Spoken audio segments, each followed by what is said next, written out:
Okay. First of all, we would like to say shalom to all our brothers and sisters. We have a very important broadcast today, this Sabbath.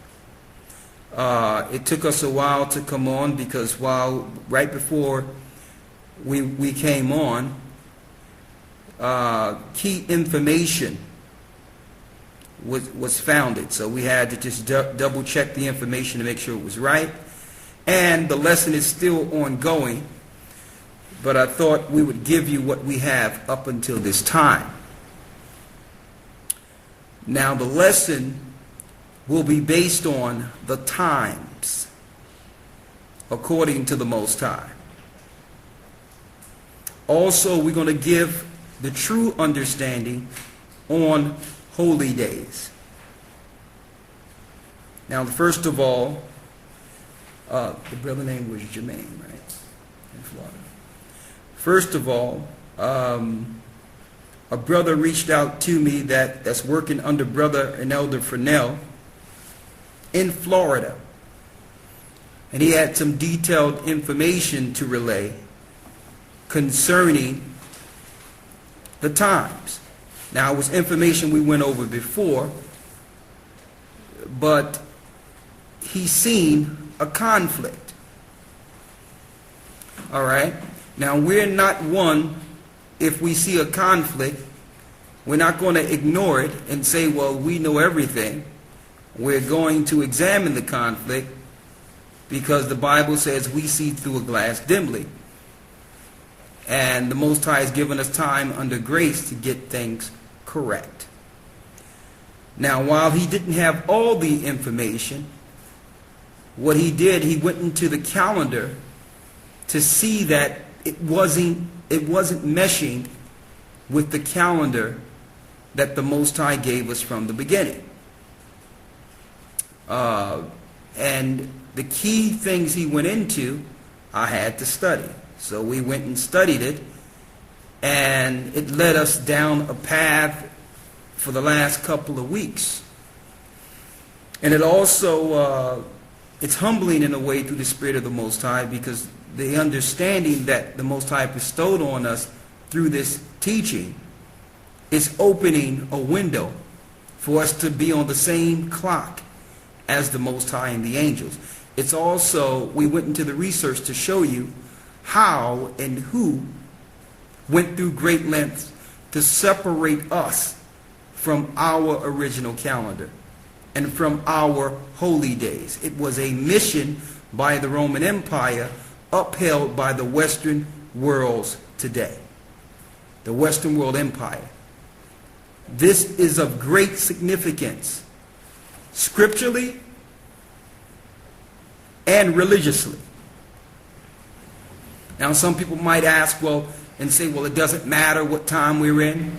It doesn't matter what day we're in. It doesn't matter what day we worship. Well, Christians may say that. I'll follow God every day of the week, so I'll worship on Sunday. But let's see what the Bible says.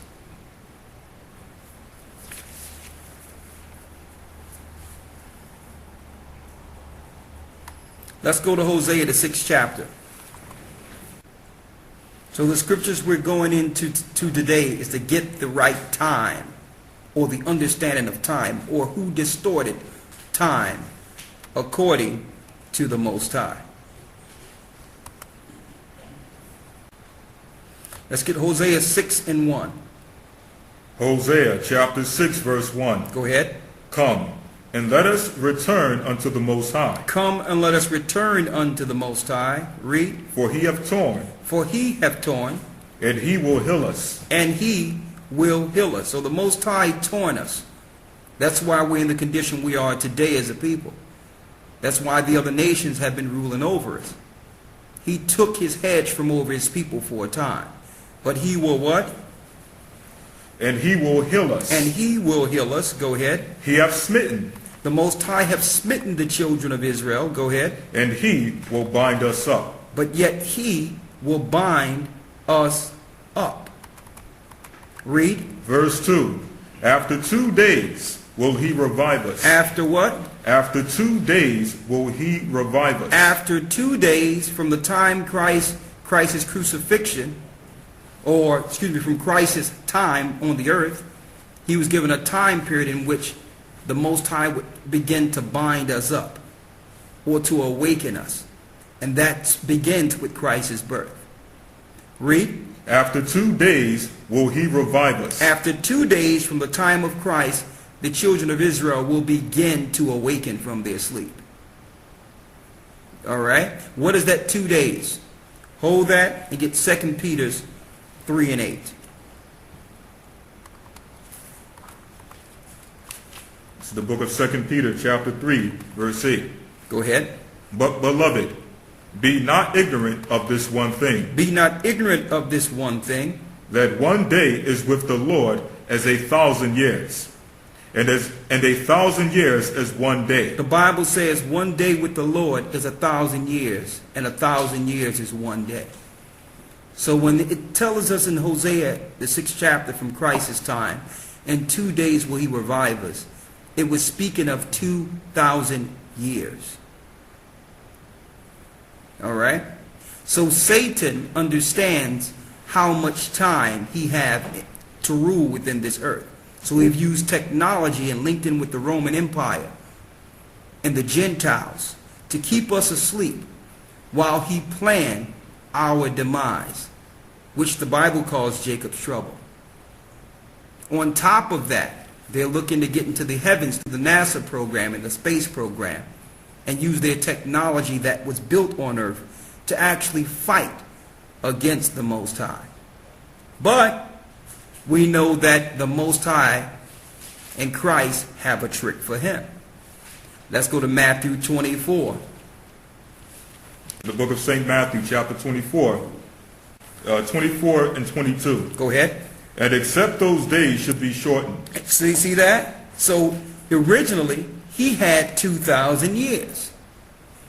So since Satan and the elite and the Gentiles knew how much time they had, they set a bar in place in which they would exterminate a number of people from this earth within the time they believed they had, which was 2,000 years from Christ. Read. And except those days should be shortened. But except the Most High shortened those days that was given to these governments to rule, there should no flesh be saved. none of us would live through this. With the GMO crops, the vaccine program, the ramping up of armies, the total degradation of society, the cross-splicing of species.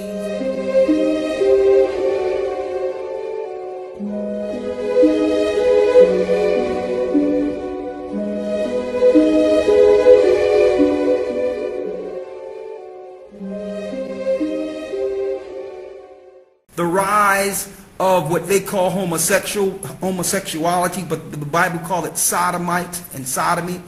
The rise of immorality with their sonar weapons that they're killing the animals in the sea with. Sonar weapons they're using with the heart system. So this is meticulous based on the fact that their time is running out. But the Bible says, unless the Most High shorten his days, there should no flesh be saved. Not one of us would make it through this.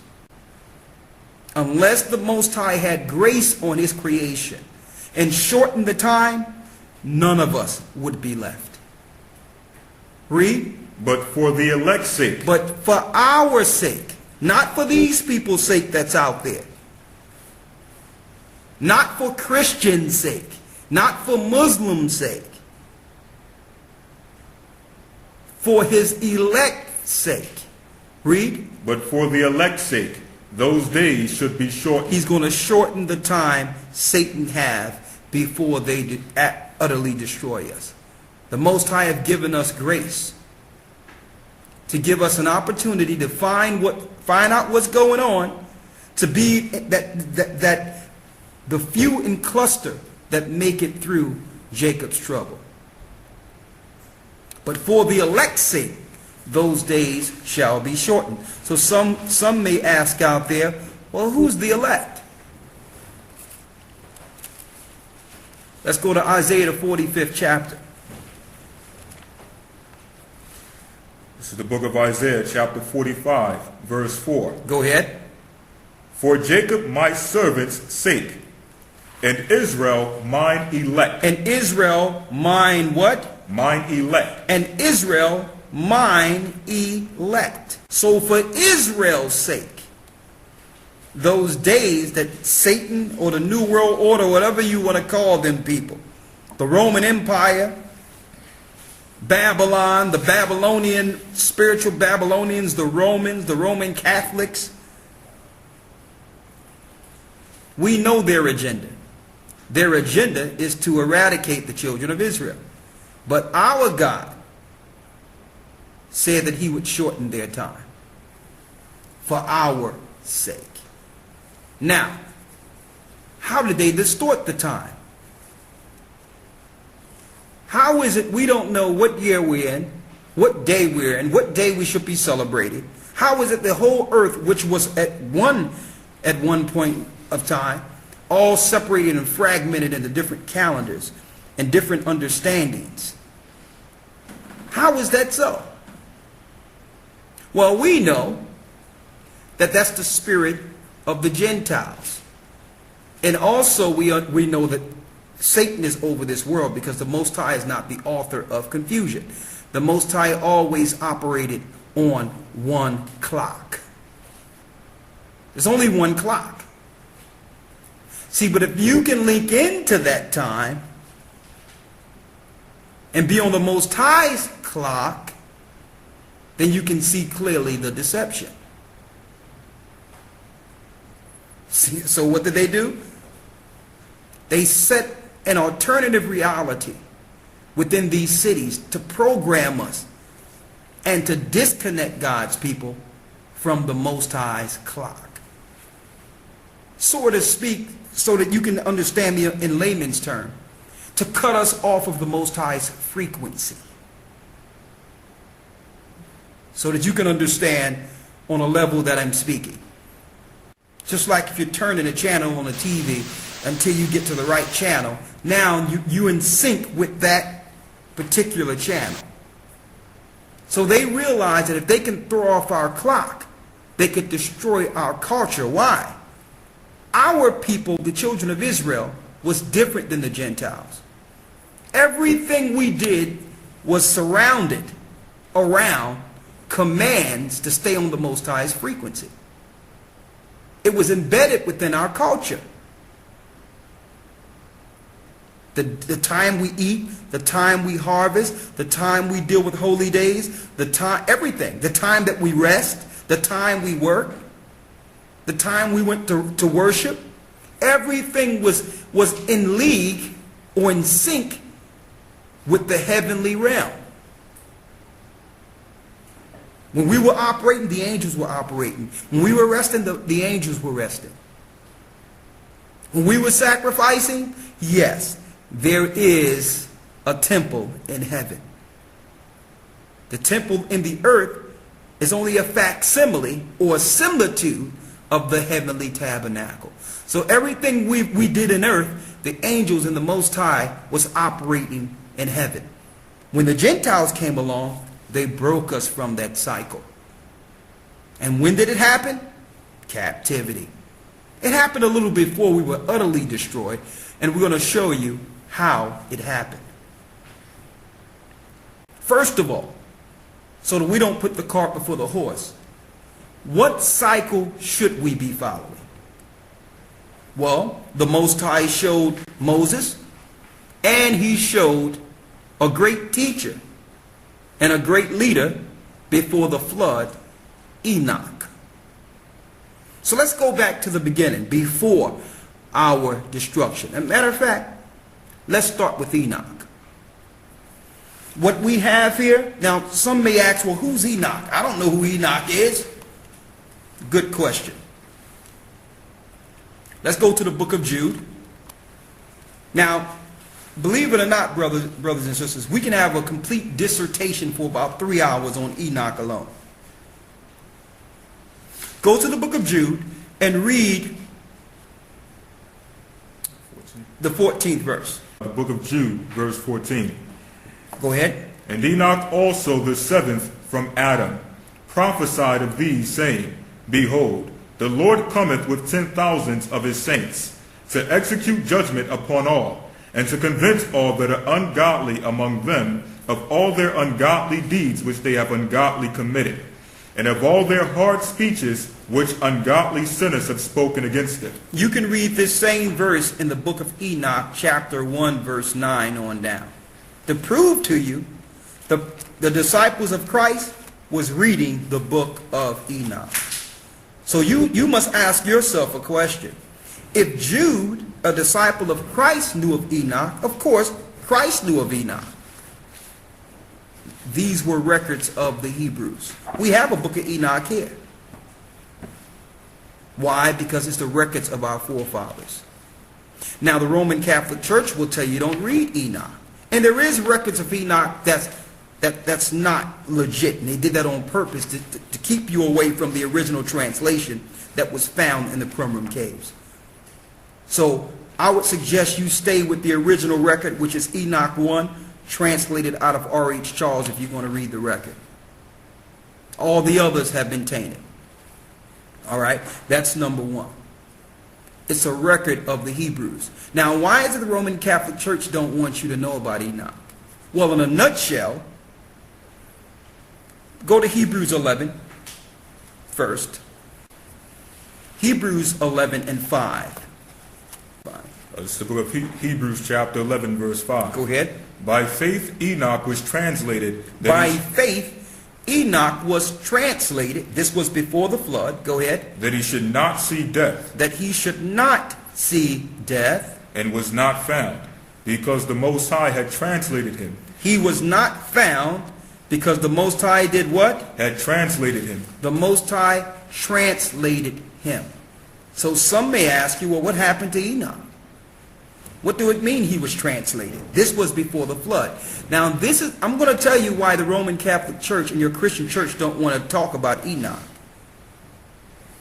If you go into Enoch, you will identify the gods the Catholic Church burned candles to and sacrificed to.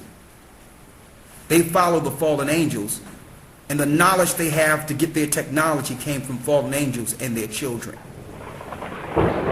Okay? I can't go into the full lesson on Enoch, but I'll tell you this. They're definitely worshiping the fallen angels that's spoken of in Enoch.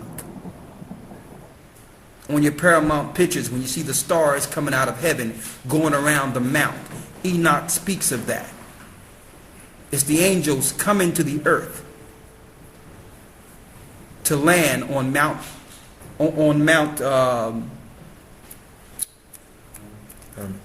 Hermon. Excuse me. Mount Hermon. And they would make you think these are mythological characters.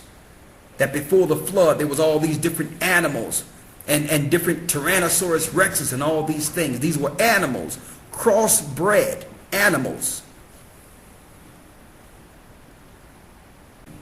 These were crossbred animals, species created from the Most High's creation. That was destroyed in the flood. The same toys you may get your children, dinosaurs and all that, these are demonic animals that were killed before the floods, not 1 billion years ago, which is a bold-faced lie. Okay? Also, the gods they worship are the fallen angels. They burn candles to them, the Roman Catholic Church. One of the main angels that was bound during this time is the angel Azazel. Yes. Now, you may know him as another name. The Egyptians called him Osiris. And at the bottom of the Great Pyramid of Giza, it's in stone that Osiris is bound there.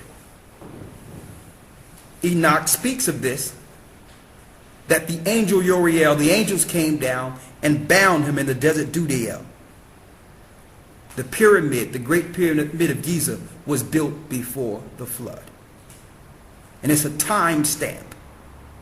It's not only a sundial, it's a time stamp of how long before these so-called angels will be judged. But of course, the Most High told us in Matthew 24 that their days will be short. Now listen, now you understand why your Council on Foreign Relations, Hillary Clinton, Barack Obama, all your elite goes to the pyramid to worship the fallen angel. See, that's why they won't let you read this information in church. It would break you free from your bondage, your spiritual bondage. Now there's more. The Most High gave Enoch a cycle from the beginning, that we were not to deviate at any time. Because if we fall off of that cycle, the Gentiles would eventually overpower God's people. Let's go through the cycle according to Enoch. All right? Now, of course, the powers that be could care less if you know now. Okay? The reason they don't care anymore is because they have assumed their one world order and set up their grid, their military grid all over the earth, and have put their space weapons out in space. That was the total mission. Now that they have got a grid on the earth and got their technology in place to destroy people without hand, they could care less if you know. Okay? They could care less. But at the times when they were just getting this off the ground, they needed the majority of the population sleep. To add, why? Because they needed our participation. They needed us to help them build this construct. But now that their construct has been assumed, it doesn't matter anymore to them. Now, let's go into some of the cycles so we can understand what time we're in according to Enoch. And what I'll do is I'll compare it to the times we're used to following. Like, for instance, today, you notice our calendar, our so-called calendar, have what? 300 and what? They say 64, 65 days. 365 days, which is utterly ridiculous. Then they got a leap year coming in. Then they can have daylight saving time and jump up an hour, back an hour. Right? Doing all these different things. But let's see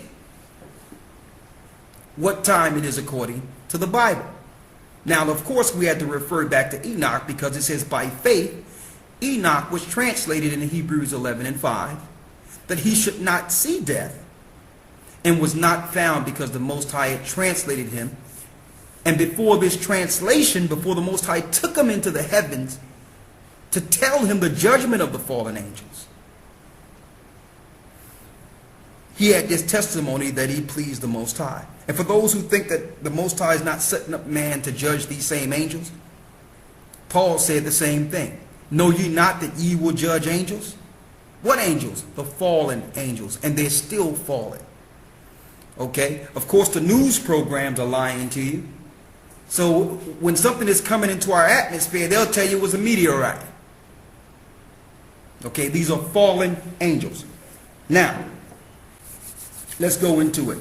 Let's go into the cycles from the beginning. This is the book of Enoch, chapter 72, verse 1. Go ahead. The book of the courses of the luminaries of the heaven. This is the book of the courses of the luminaries of heaven. The relations of each according to their classes, their dominion, and their seasons, according to their names and places of origin. According to their names and places of origin. The Most High have set up angels to deal with the courses outside of our earth. It's ironic, no coincidence, that these same portals that the Most High have put outside the earth, they have you worship them under the horoscope. We're going to show you that. On top of that, this world called them planets. But they're actually luminaries working simultaneously with the earth to keep things in balance and in order according to the original courses of the Most High. All right? So don't believe you're a scientist when they tell you that everything you see in the universe came from some big bang and all of a sudden all this order came out of chaos. Okay? The stars in heaven, everything you see is in proper order from the master orderer. Okay? So let's speak about how this happens so that we'll understand that, so that we can actually get on the right course. And see, they knew we would eventually figure it out. They just needed to keep us asleep long enough to help them build their construct. Read. The book of the courses of the luminaries of the heaven. Go ahead. The relations of each, according to their classes, their dominion and their seasons, according to their names and places of origin. Go ahead. And according to their months. And according to their months. And one thing that's good about this is that after today, we'll be able to put the holy days that we were deceived in following in the past away. We'll also be able to put the lunar calendar theory and all that stuff totally away. Because even those that's following the lunar calendar and all that will flawlessly be able to relate to this information flawlessly. Because they were on course with their thinking, but they were off course by dealing with the moon. We're going to bring it to you. Read. And according to their months, which Uriel, the angel who was with me, who is their God, showed me. So it's Uriel that's guiding the luminaries. He's the angel the Most High appointed. See, the angels are in perfect order and rank under the Most High. We know Lucifer was high in rank before he fell, and 1/3 of those who was under his rank fell to the earth with him. In the beginning, after man was created. Why? Because he didn't understand why he should minister to the Most High's creation. Why should he minister to something that he helped create? So he wanted to be upheld as a God since he was early in creation. Eventually, he took Adam's dominion through the fall. Read. And he showed me all their laws exactly as they were, and how it is with regard to all the years of the world and unto eternity. See that? He showed Enoch all the years of the world to eternity, till the end. So, of course, they don't want you reading this information. They just tell you just go to church and clap your hands and pay tithes. And that's all you need to know, and just call on Jesus. You don't need to know this information. Read. Till the new creation is accomplished, which doeth till eternity. And this is the first law of the luminaries. And this is the first law of the luminaries. The luminary, the sun, has its rising in the eastern portals of the heaven. Go ahead. And its setting in the western portals of the heaven. Go ahead. And I saw 6 portals in which the sun rises, and 6 portals in which the sun sets. 6 in which it riseth, and 6 which it sets. You notice that's 12 portals. These 12 portals have now been turned into your horoscope. Knowing that everyone is born under one of these cycles. Now, is there an attribute that comes with being born under one of these cycles? Absolutely yes. But we were not supposed to know about it. You understand? We were not supposed to know. You were supposed to engage someone to find out their personality, not figure out things about them. Because why? If you know things prior, You can use that same information to manipulate. Okay? We were not supposed to know. The fallen angels taught mankind this.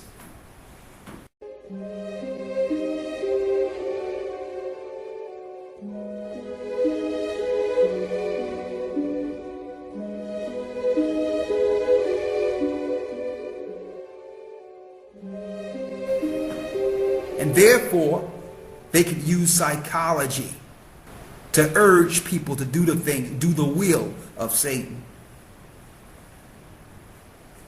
Yes, the horoscopes is evil on a high level.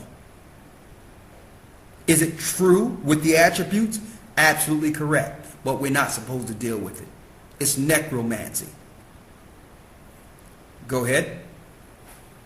And the moon rises and sets in these portals, and the leaders of the portals and those whom they lead, 6 in the east and 6 in the west. There's 6 in the east and 6 in the west. And Paul said, be careful. Let someone beguile you in the involuntary worshiping of angels. Let's get that real quick. And that's why Paul said that. You're worshiping angels when you deal with the horoscopes. Colossians chapter 2, verse 18. Let no man beguile you. Let no man beguile you of your reward. Of your reward. In a voluntary humility. In an involuntary humility, which means you're voluntary and humbling yourself into this. And worshiping of angels. In worshiping of angels. But let no man trick you into involuntarily humbling yourself to deal with these spirits, or to humble yourself, and you're going to find yourself following a fallen angel or a luminary in heaven. Now Satan have transitioned all your worships to give glory to luminaries because, like I said before, he figured they came first in creation and man should be last. So you notice all your pagans worship the sun, worship the moon, worship creation, and we're low on the totem pole. That's involuntary worshiping of angels. Let's go back to these portals. This is Enoch chapter 7, 72, verse 4. Go ahead. It says, in the following, and all following each other in exactly corresponding order. Go ahead. Also many windows to the right and left of these portals. Go ahead. And first there goes forth the great luminary named the sun. Named the sun. And his circumference is like the circumference of the heaven.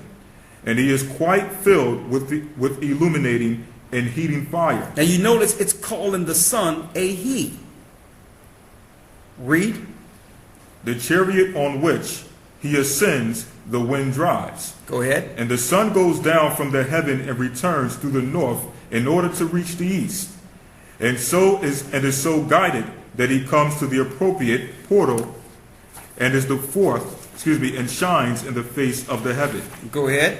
In this way he rises in the first month in the great portal. He rises the first month in the great portal, saying the first month of the year. Go ahead. Which is the fourth, those 6 portals in the east.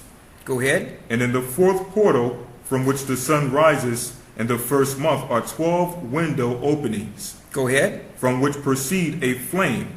And when they are opened in their season, when the sun rises in the heaven, he comes forth through the fourth portal 30 mornings in succession. So the first month is 30 mornings. Read. And sets accurately in the fourth portal in the west of the heaven. And during this period the day becomes daily longer, and the night nightly shorter to the 30th morning. Go ahead. On that day the day is longer and the night by a 9th part, and the day amounts exactly to 10 parts, and the night to 8 parts. So this is how they messed up the divide. Okay. Later on, the Egyptians came up with a 24-hour calendar. Now, we were dealing with a 24-hour calendar too, but they broke it up You understand? Instead of 1 hour being 60 minutes under the Egyptians who made it simple, we broke it down into 18 parts opposed to 12 parts. So there was 18 parts in our cycle, and it was 12 parts in theirs. And it was, you understand? So they consolidated it smaller, you understand, to make it a 24-hour calendar and broke it down into 12 parts. You understand? And we did the research on it. And when you see our new website, you'll have all the charts to show you from time exactly what they did from time to time. You understand? Read on. It says, when the sun rises in the heaven, he comes forth through that fourth portal 30 mornings in succession. Go ahead. And sets accurately in the fourth portal in the west of the heaven. And during this period, the days become daily longer, and the night nightly shorter to the 30th morning. On that day, the day is longer, and the ninth by a ninth part. And the day amounts exactly to 10 parts, and the night to 8 parts. Go ahead. And the sun rises from the fourth portal and sets in the fourth, and returns to the fifth portal of the east 30 mornings. Go ahead. And rises from it, and sets in the fifth portal. And then the day becomes longer by 2 parts, and amounts to 11 parts. Go ahead. And the night becomes shorter, and amounts to 7 parts. And it returns to the east and enters into the sixth portal, and rises and sets in the sixth portal 1 30 mornings on account of its sign. Now it's doing 31. So we know the first month is 30, the second month 30, and the third month is 31. There's going to be an extra day for a change of season throughout the year. And what you're going to have, if you do this 4 times, 364 complete days. Now listen to this clearly. How do you understand this? So this is what's going on here. You got 364 days out of a year that flawlessly go into a Most High's Jubilee of 7. 7 goes into 364 how many times? 52 times. 5 and 2, 7. That's a complete cycle. 364 days. And they have deceived the people through the Babylonians, the Egyptians, and up to the Romans to have you look at a circumference of 360. Now I'm going to show you something here. What you're seeing here is an actual timestamp according to the original year. Now, we can't go into our time unless we first realize what a year was. You got 1, 2, 3, 4 extra days, which make your 4 days, and you got the rest 360. Also showing a change of seasons, perfect time, no leap years, no daylight saving time, no nothing. Now,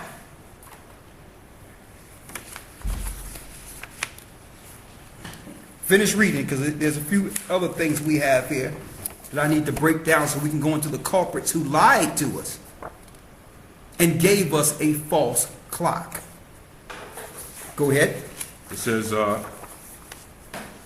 and then the day becomes longer by 2 parts and amounts to 11 parts. Go ahead. And the night becomes shorter and amounts to 7 parts. And it returns to the east and enters into the sixth portal and rises and sets in the sixth portal 1 30 mornings on account of its sign. That's 31 days. Go ahead. On that day the day becomes longer than the night, and the day becomes double the night. And the day becomes 12 parts, and the night is shortened and becomes 6 parts. And the sun mounts up to make the day shorter and the night longer. And the sun returns to the east and enters and to the sixth portal, and rises from it and sets 30 mornings. Go ahead. When the 30 mornings are accomplished, the day decreases by exactly 1 part, and becomes 11 parts, and the night 7.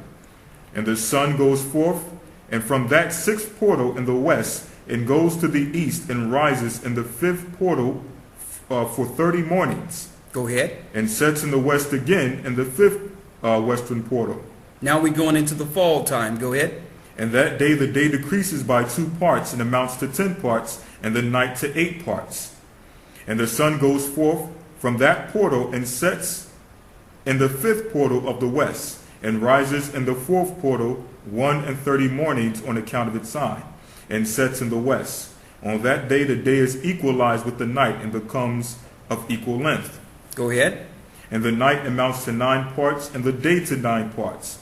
And the sun rises from the portal, and sets in the west, and returns to the east, and rises 30 mornings in the third portal, and sets in the west in the third portal. Go ahead. And on that day the night becomes longer than the day. The night becomes longer than night, and the day shorter than day. And you notice when it's began to get cold, you get less sun. Perfect cycle. When it start getting hot, you get more sun. Summer, what they call summer, what you got spring, summer, and what they call fall or autumn. Finish reading. And on that day the night becomes longer than the day, the night becomes longer than night, and the day shorter than day till the 30th morning. Go ahead. And the night amounts exactly to 10 parts, and the day to 8 parts. And the sun rises from that third portal, and sets in the third portal in the west, and returns to the east. Go ahead. And for 30 mornings rises in the second portal in the east, and in like manner sets in the second portal in the west of the heaven. Go ahead. And on that day the night amounts to 11 parts, and the day to 7 parts. And the sun rises on that day from the second portal, and sets in the west in the second portal, and returns to the east in the first portal for 1 mornings. 1 mornings. Go ahead. And sets in the first portal in the west of the heaven. And on that day the night becomes longer, and amounts to the double of the day. And the night amounts exactly to 12 parts, and the day to 6. Go ahead. And the sun has therewith traversed the divisions of his orbit, and turns again on the divisions of his orbit, and enters that portal 30 mornings, and sets also in the west opposite to it. Go ahead.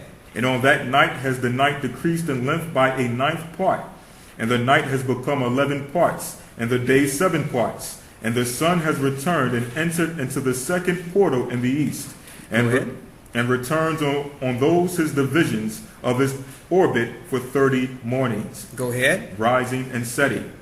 And on that day the night decreases in length, and the nights amount to 10 parts, and the day to 8. Now we're dealing in the winter time. Go ahead.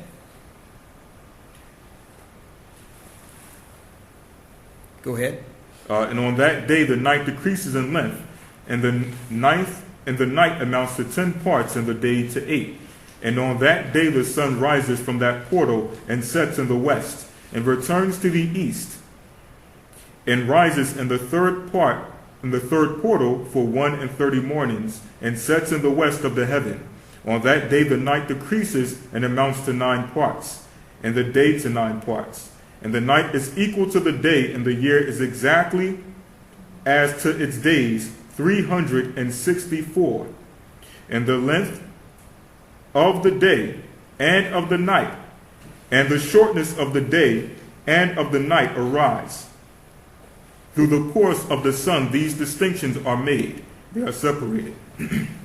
So it comes that its course becomes daily longer, and its course nightly shorter. And this is the law and the course of the sun, and is returned as often as he returns 60 times and rises. The great luminary which is named the sun forever and ever. And that which thus rises is the great luminary, and is so named according to its appearance, according to the Most High, as the Most High commanded. As he rises, so he sets, and decreases not, and rests not, but runs day and night. and its light is sevenfold brighter than that of the moon. But as regards size, they are both equal. Now, the key point that you can get into this, and I'm going to go into it because these are all the phases of the sun. But the key point to give us the time of the beginning of the year is to go the day before the first day. Why? Because that's the only twice in a year where you have equal sun and equal day and equal night. 12 hours day, 12 hours night, and that's the day before the new year. Okay? It also does that a day after autumn. So you can easily find the new year. So what we did the research, and we went into the astrological calendar of time to look at the sunrise and sunset, and we have it here. And we were able to figure out the first day of the year, of every year, based on equal part sun, day, and equal part night. Once that happens, we know that's the last day of the year, and then the next morning will begin the new year.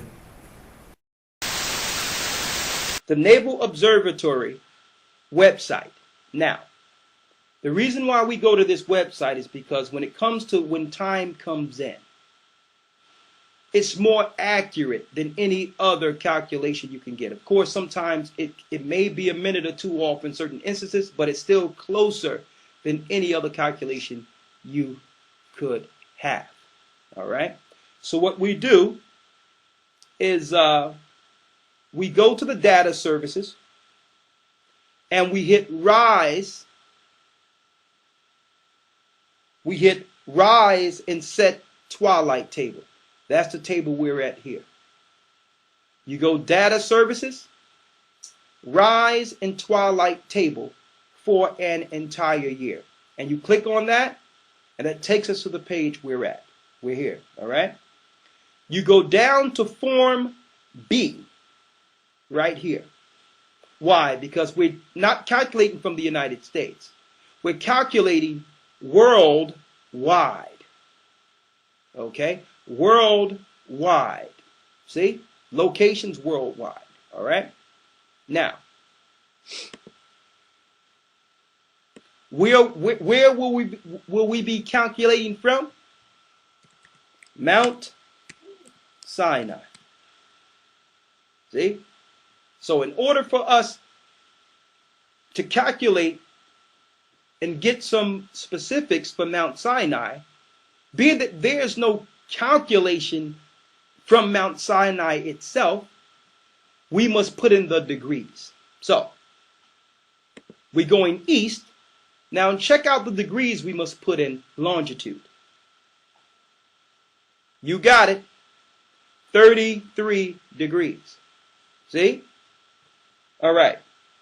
Then we go to the next. Latitude north. Right? The latitude north is 28 degrees. Why?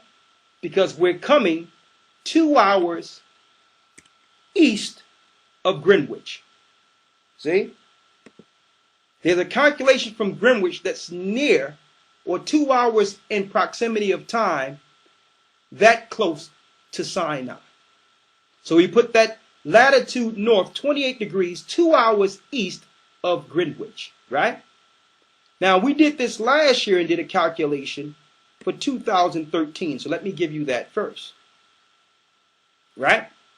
Now before I go here, let me show you the area from whence the Most High was speaking to the children of Israel, our forefathers. He was speaking to us. He was speaking to us from Mount Sinai, as you can see here. So we're going to use this in proximity to give you the reckon of times from when the sun comes up in this particular area, to give you the first day of the year, starting back when we first calculated it, right? Follow us closely here. So we're going back to the calculation. 33 east, longitude, 28 degrees north latitude, 2 hours east of Greenwich, which is Mount Sinai.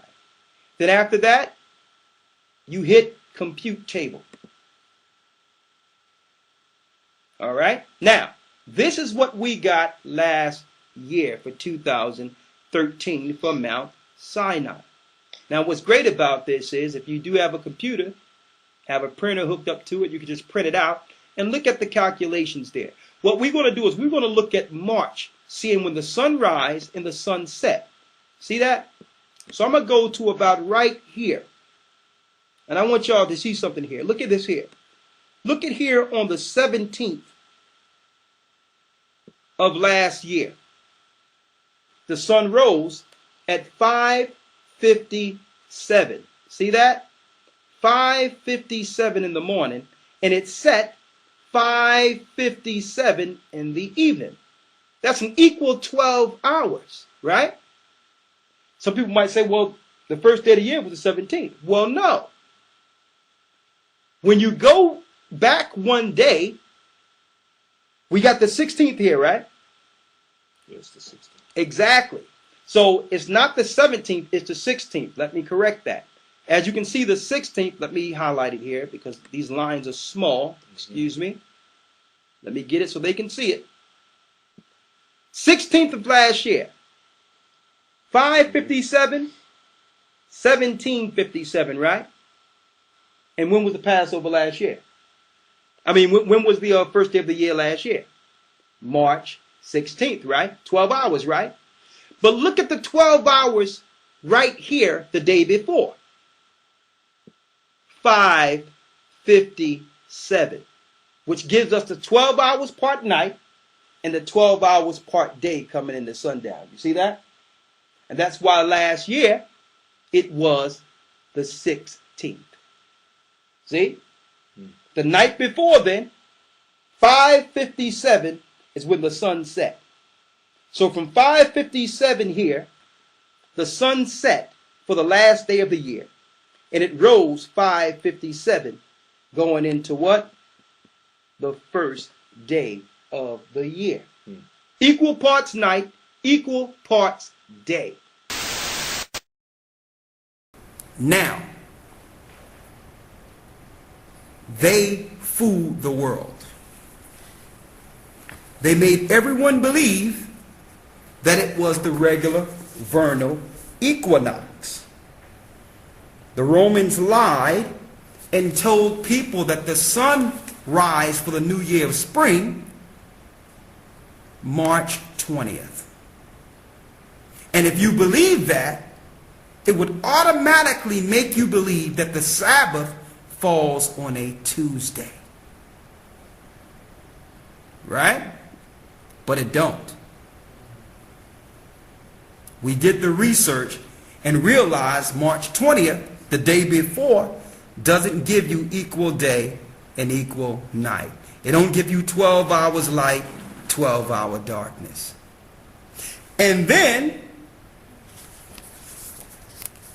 we got a reference point to show us that the Romans and our people and our government deceived us so that we would know when the year come in. The vernal equinox 2012, first day of spring myth busted. I need you to read this article for the brothers and sisters there. Sir, this is for National Geographic. National Geographic. Dated March 20th, 2012. In the Northern Hemisphere, winter officially ended at 1:14 a.m. Eastern Time on Tuesday, March 20th, 2012, the vernal equinox or spring equinox, making today the first day of spring. But don't be fooled. Don't be fooled by the old rumor that the spring equinox of length of day is exactly equal to the length of night.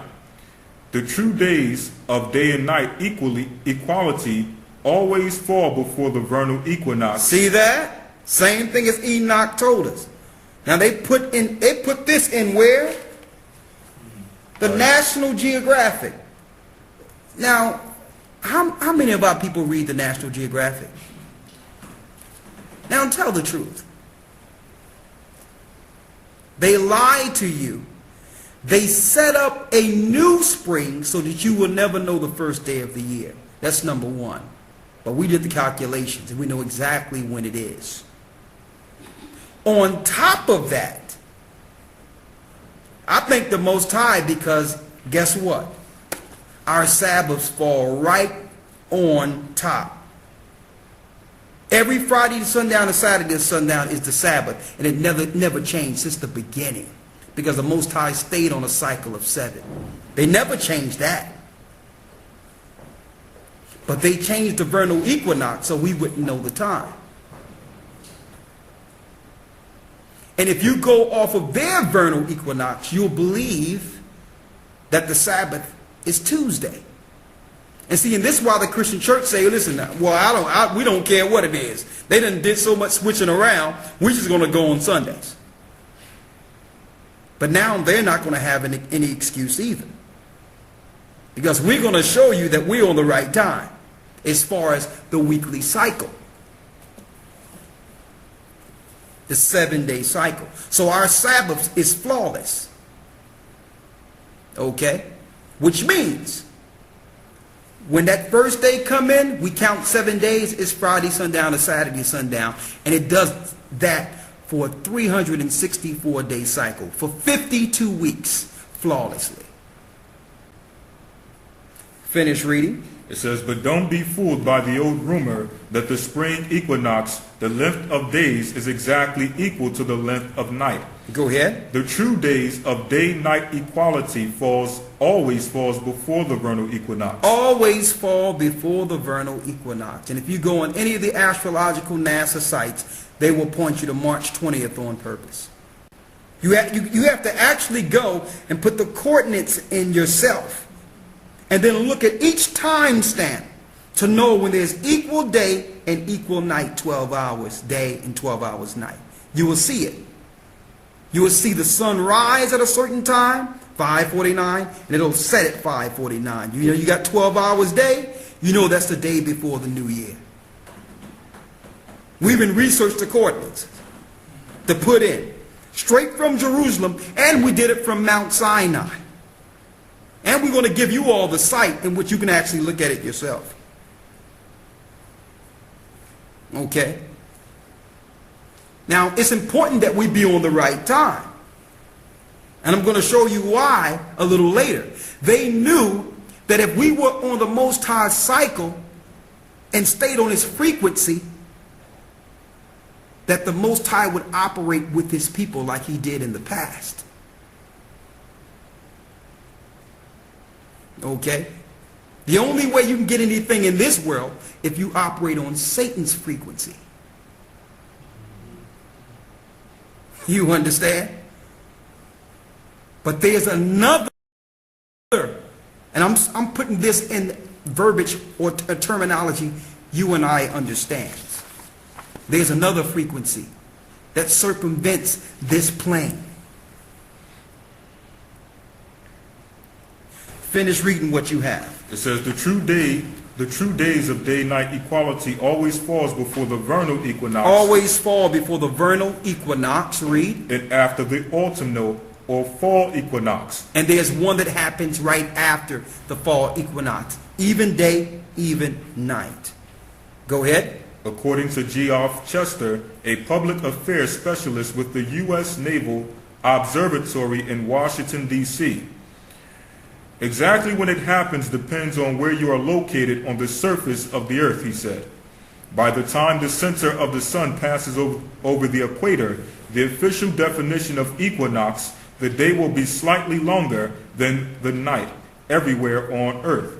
Go ahead. The difference is a matter of geometry. Also in this article, I don't read the whole article because it's about 11 pages, but also in this article it tells you that the Roman Catholic Church linked in with your people of commerce, to set the vernal equinox to surround the Easter commerce season, so that you can celebrate Easter, so that you can be in the full spirit of operating during Easter.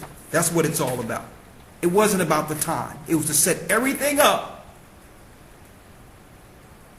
from the satanic Babylonian calendar. Now, I have another thing. This is something else. Listen to this, brothers and sisters.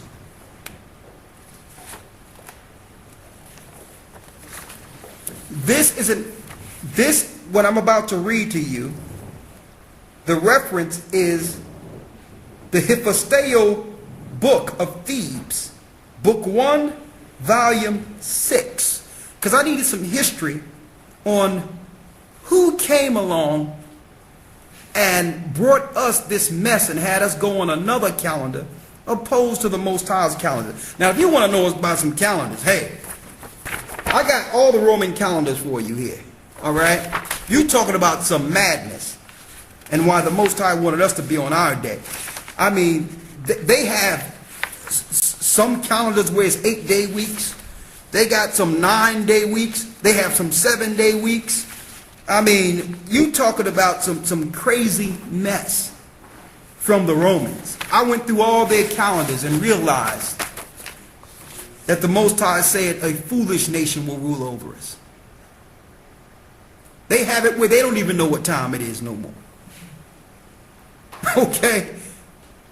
Now, but let's get back to the Enoch calendar. I'm going to go into that Roman calendar in a moment.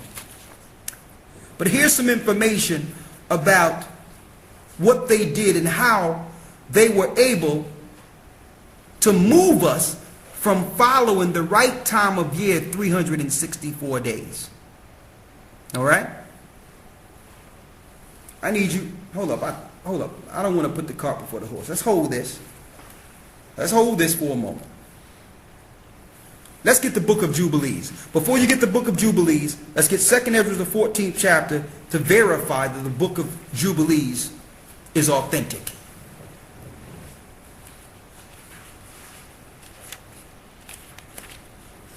Oh, this is the book of 2nd Ezra, chapter 14, verse 1.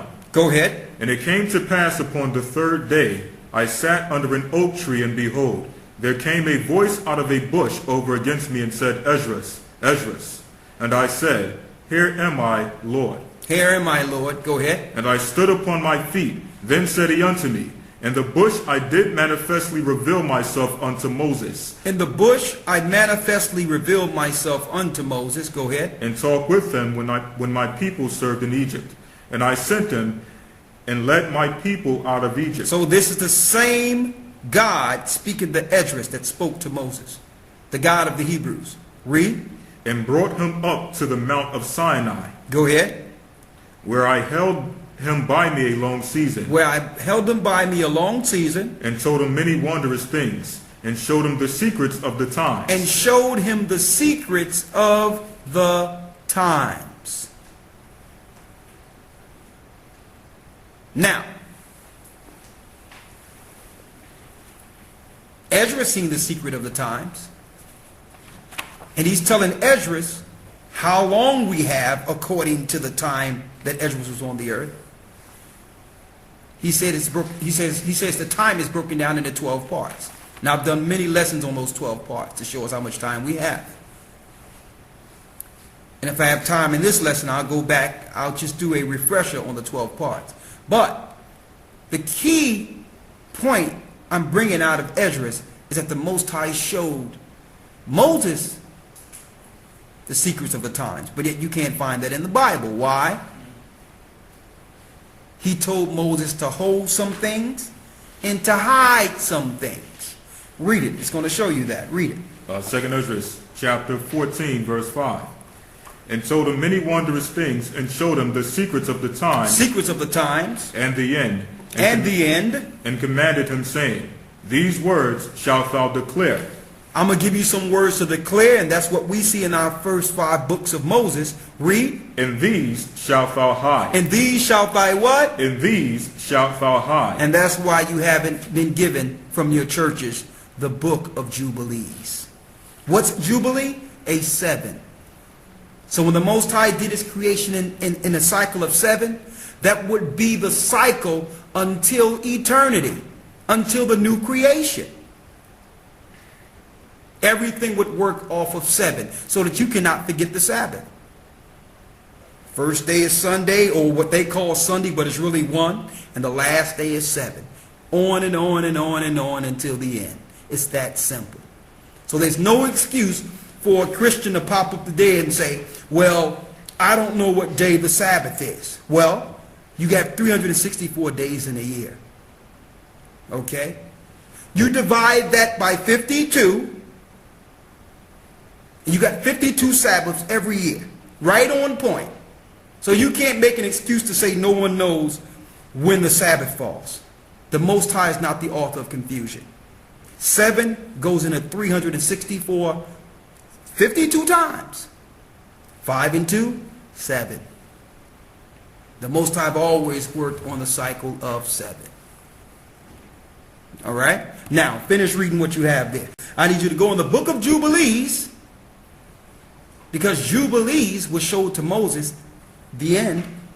But I need you to go specifically into the Most High warning us and warning Moses what would happen if we began to follow the course or the times and calendars of the Gentiles. Read. This is the book of Jubilees, chapter 6, verse 30. Go ahead. And all the days of the commandment will be 52 days of weeks of days. How many? And all the days of the commandment will be 52 weeks of days. 52 weeks of days. See that? 52 going to 364 flawlessly. You see how Jubilees is linked right to Enoch? Go ahead.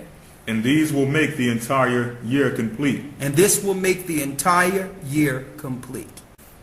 Go ahead. Thus it is engraven and ordained on the heavenly tablets, and there is no neglecting this commandment. And there's no neglecting this commandment. We must stay with this command. Go ahead. For a single year, or from year to year. Verse 32. And command thou the children of Israel. And command the children of Israel, that's us, that they observe the years according to this reckoning, 364 days. So it was commanded by the Most High that we observe 364 days. No leap years, none of that other garbage they have. Read. And these will constitute a complete year. And these will constitute a complete year. Go ahead. And they will not disturb its time from its days and from its feast. Go ahead. For everything will fall out in them according to their testimony. And they will not leave out any day, nor disturb any feast. But if they do neglect and do not observe them according to his commandment. If you don't do this according to the command, read. Then they will disturb all their seasons. Then they will disturb all of their seasons. Go ahead. And the years will be dislodged from this order. And the years will be dislodged from its order. Go ahead. And they will disturb the seasons, and the years will be dislodged. So because we're not following our seasons correctly and our holy days correctly, the whole earth is out of course. It snows in the summer. The whole earth is out of course. I know we have all these things. We talk about the HARP system and all that. But the way we operate in the earth affects the whole course of the earth. The same way from the beginning when Adam sinned, a curse came on all creation. So since we're out of course, the whole earth is out of course. And see, the powers that be understand this. So it's their job to keep us out of course. Oh, the law done away with, brother. Eat what you want, do what you want, whatever you want to do it, sister. Because Jesus loves you. And if you try to do what's right, you try to follow God's law, Jesus ain't going, God don't love you. Listen to this clearly. Read it. This is Jubilees 6 in the middle of verse 33. I'm going to show you where we'll go off at. Read. It says, and they will disturb the seasons, and the years will be dislodged. And they will neglect their ordinances. They will neglect their ordinances. Read. And all the children of Israel will forget, and they will go wrong as to all the order of the years. They will go wrong for all the orders of the years. Now that the Most High have put us on the right time to understand, it's easily to figure out how many years we're in, how far, when they did what they did. You just have to know when the years start and just keep on that cycle and go back. It's that simple. But see, they did everything to fudge the starting point. There's no way we could have gotten this if we didn't go into Enoch and started reading Enoch. When the brothers sent this, we went back into it and looked at every ounce of it, every part of it. Say, okay, now I'm seeing it.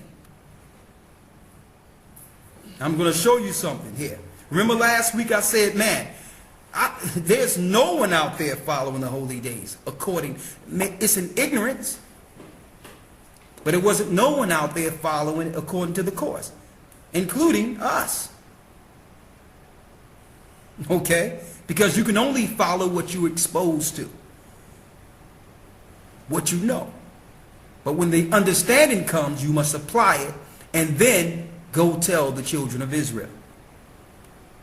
Finish reading. This is the middle of verse 35 of chapter 6. Go ahead. It says, for I know, and from henceforth will I declare it unto thee, and it is not my own devising. For the book lies written before me, and on the heavenly tablets the division of days is ordained, lest they forget the feast of the covenant and walk according to the feast of the Gentiles. It says, lest they forget the feast of the covenant, which is of the book, and walk after the feast of the Gentiles.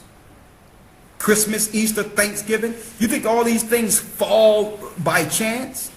It have nothing to do with the people they're telling you about. It falls according to the luminary worships.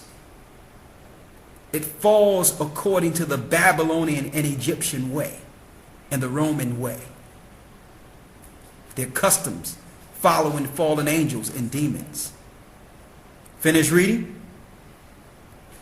It says, after their error and after their ignorance. After their error and after their ignorance. A lot of us were just ignorant. We figured, okay, well, the Jewish people are following the holy day like this. We'll just start off and try to do some of the things they're doing. No way. You'd be better off staying a Christian and not knowing than following what they're doing. Because they are knowingly following Satan. Okay? Finish reading. For there will be those who will assuredly make observations of the moon. Of the what? Of the moon. They will set their holy days according to the moon. That would be the error that the children of Israel will make. You notice our calendars? We would say, okay, well, here's a new moon. Count 14 days, Passover, off. Can't be like that. The Passover falls flawlessly on the second week from the first day of the year, of the cycle. It falls on a Sabbath every year. It's the second Sabbath. 14 days from the first 364 days. Like the Most High says, the first week of the Sabbath, second week of the Sabbath, it was from the 364-day cycle, not the moon. And I'm going to show you who gave us the moon, when they did it, what year they did it, and who did it. Okay? I'm going to give it to you. Also, I'm going to show you, even during Christ's time, 2 separate Passovers going on the same time during Christ. And it was in the scriptures the whole time.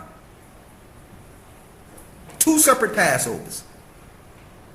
So it's no different today. All these different Israelite groups around here, their Passover fall on this day, their Passover fall on that day, his Passover fall on this day. Why? Because no one is doing it according to the original cycle when the year comes in. It have nothing to do with the moon. Why? Because it tells you, and I'm going back to Enoch, the sun is a male and the moon is female. Her cycle is 360 days, which is not a complete year. And her phases change throughout that 364, and sometimes she do what she want to do off cycle. And it tells you that in Enoch. It tell you in Enoch, sometimes she do what she want to do. So you cannot follow that. I'm going to show you. It says some will do what? Read it again. It says, for there will be those who will assuredly make observations of the moon. There will be some who would make observations of the moon. And do what? How it disturbs the seasons and comes in from year to year. How it disturbs the seasons and come in from year to year. Go ahead. 10 days too soon. 10 days too soon. Why? It comes in 10 days too soon. A moon is a 30-day cycle in its phases. That's 10 days too soon. It's not a complete year. See that? So if you go 360 days for a year over and over and over and over again, what will happen? Think about it. You would think that time have expanded, like you in all these different, like the years is now more than what you think they are, because it comes in 10 days too soon. Now, if you do this for 5,000, 10,000 years, what year you're in? Okay? Do you know someone purposely came into Jerusalem and killed our priests and made the priests that were living follow the holy days by the moon? And that's why we began to do it in our culture. And the Most High said, do away with it. I will not hear it. I don't want no part of it. Because that's what will begin to throw us off of our cycle and the frequency with the Most High, our God, AHAYAH. Right? Finish reading what you have there. This is the book of You got some Jubilees. Dead Sea Scrolls? Oh, yeah. I'll read it after. Okay. All right. It says, this is the book of Jubilees, I'll hold chapter Dead Sea 6. Scrolls. Yes, sir. Go ahead. Chapter 6, verse 36. Go ahead. As a matter of fact, the middle of 36. How it disturbs the seasons and comes in from year to year 10 days too soon. 10 days too soon. That's 354 days, not a complete year.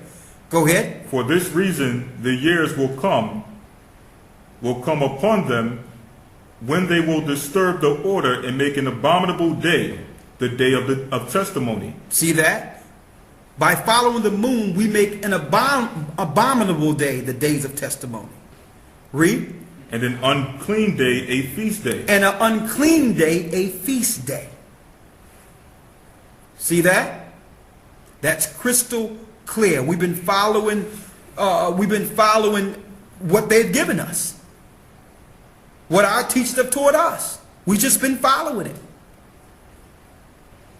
And it's been hard having okay, what phase of the moon? Okay, when did the moon come out? Every year, you get exhausted just to try to set up some holy days, when the majority of the holy days fall right on a Sabbath. Okay? Quite simple. A lot of them. Right? You wanted to bring some out of Dead Sea Scrolls? Yeah, real quick, just coinciding with what we're reading here. Okay. The Dead Sea Scrolls. Oh, hold up. Before you bring that out there, because it's something I want to, before you do that, all right? Because there's something I want to bring here that will mesh directly with this, all right? I know where you're going. All right. We're going to go into the Dead Sea Scrolls too and give you the history on that. But before we go there, let's go back to Enoch and read about the moon now. And before we do that, let me pause this before they cut this. Let's go to the book of Enoch. Go back to Enoch right now. And let's go into the moon now, to show you why you cannot deal with cycles according to the moon. All right? This is the book of Enoch, chapter 73, verse 1. Go ahead. And after this And after this law, I saw another law dealing with the smaller luminary, which is named the moon. And her circumference is like the circumference of the heaven. You know what it's calling the moon? A she or a her. The sun is masculine. The moon is feminine. Read. And her circumference is like the circumference of the heaven. And her chariot in which she rides is driven by the wind. And the light is given to her in definite measure. And her rising and setting change every month. And her days are like the days of the sun. And when her light is uniform, in example 4. When it's full moon, read. It amounts to the 7th part of the light of the sun. And thus she rises. And her first phase in the east comes forth on the 30th morning. And on that day she becomes visible, and constitutes for you the phase of the moon on the 30th day, together with the sun and the portal where the sun rises. And the 1/2 of her goes forth by a 7th part. And her whole circumference is empty, without light, with the exception of 1/7 part of it, and the 14th part of her light.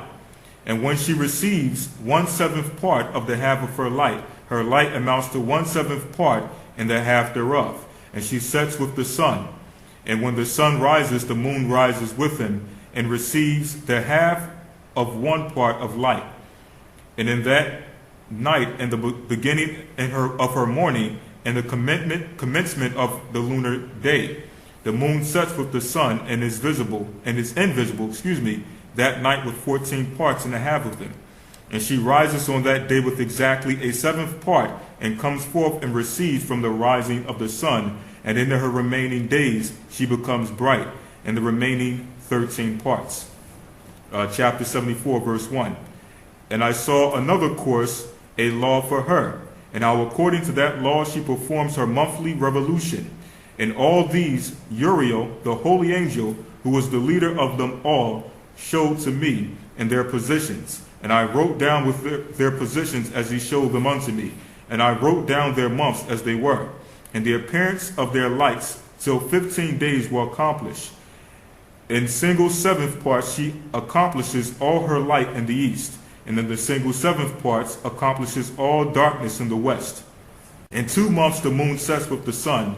In those 2 middle parts, the 3rd and the 4th.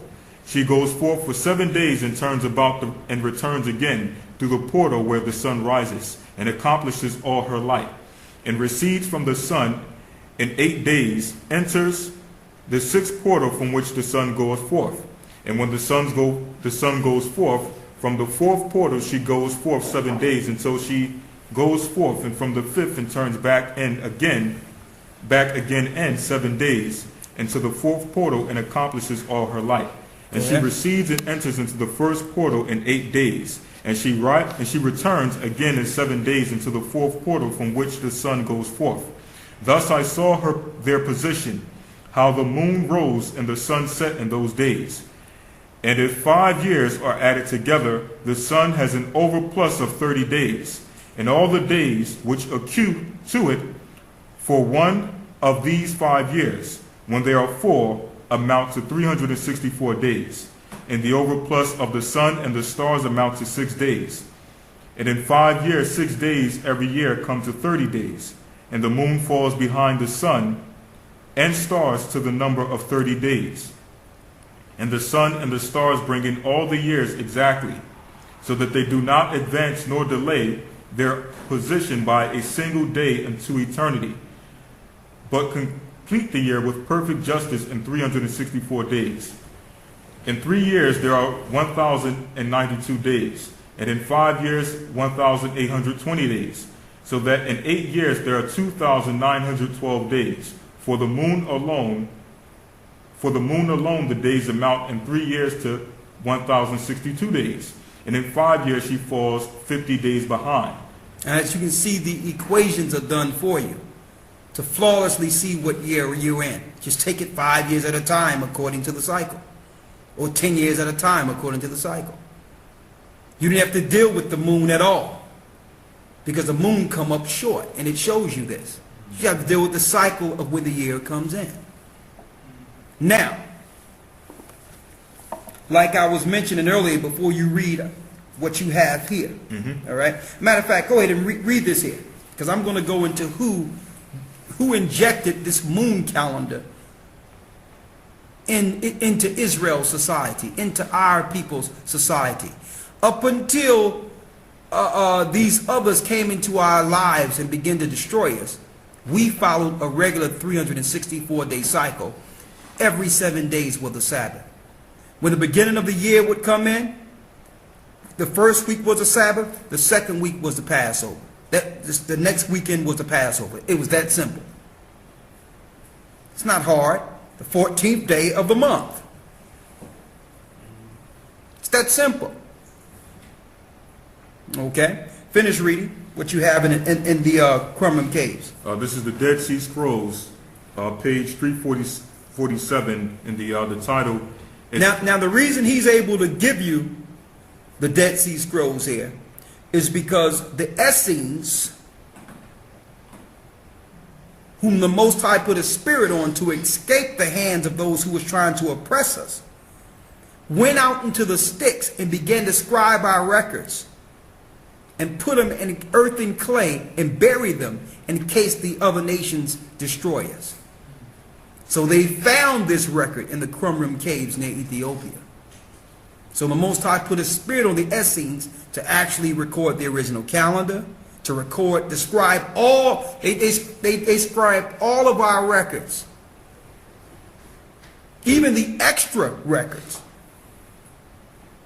They scribed Enoch, they scribed Jubilees, they scribed a lot of different records. And they scribed records from the Dead Sea Scrolls. I mean, that's in the Dead Sea Scrolls that are not in any other text. And you know who owns it now? The Jewish powers that be. And they cut out certain fragments so that you don't understand how you fit in this. Here's another thing. In this same record, the Dead Sea Scrolls, it tells us at the very end, and this is why they don't want our people to go into the Middle East or outside of America, that at the end, the Most High will plant Judah, Benjamin, and Levi in the desert to fight against Esau in the last battle of Armageddon. It's in the Dead Sea Scrolls. That Judah, Benjamin, and Levi will be in the Middle East, and they don't want us there, knowing that the Most High was going to give us power from on high. They don't want us nowhere near the areas in which the Most High is going to protect us, because we'll have power. It's in their Dead Sea Scrolls, but they don't teach you this in church. You don't really know your purpose as a nation. They had to separate you from that so that you can be a cog in their machine, opposed to working for your own nation and for your own embetterment. But go ahead, get the point you had to say there. Right, this is titled Calendars of Priestly Courses. It says 12 fragmentary manuscripts from Cave 4, paleographically dated to the late 2nd century BCE, present in various forms the peculiar solar calendar, constructed in 6 sequences. It says their year consisted of 12 months of each of 30 days each, plus 4 extra days added to each of the 4 seasons. Basically what you just mentioned earlier. Exactly. It says some documents from 4Q attempt to combine this calendar with the various priestly courses which serve in the temple for a week at a time from one Sabbath to the following Friday. They also combine with the dates of the full moon given according to the days of the week of duty of the priestly course, the date of the solar month and equivalent date of the lunar calendar of mainstream Judaism, and it has in brackets given the calendar of mainstream Judaism, and it shows the actual time in which it comes to. It says a year of 12 months of 29 or 30 days, 354 days. 10 days short of what we just They're off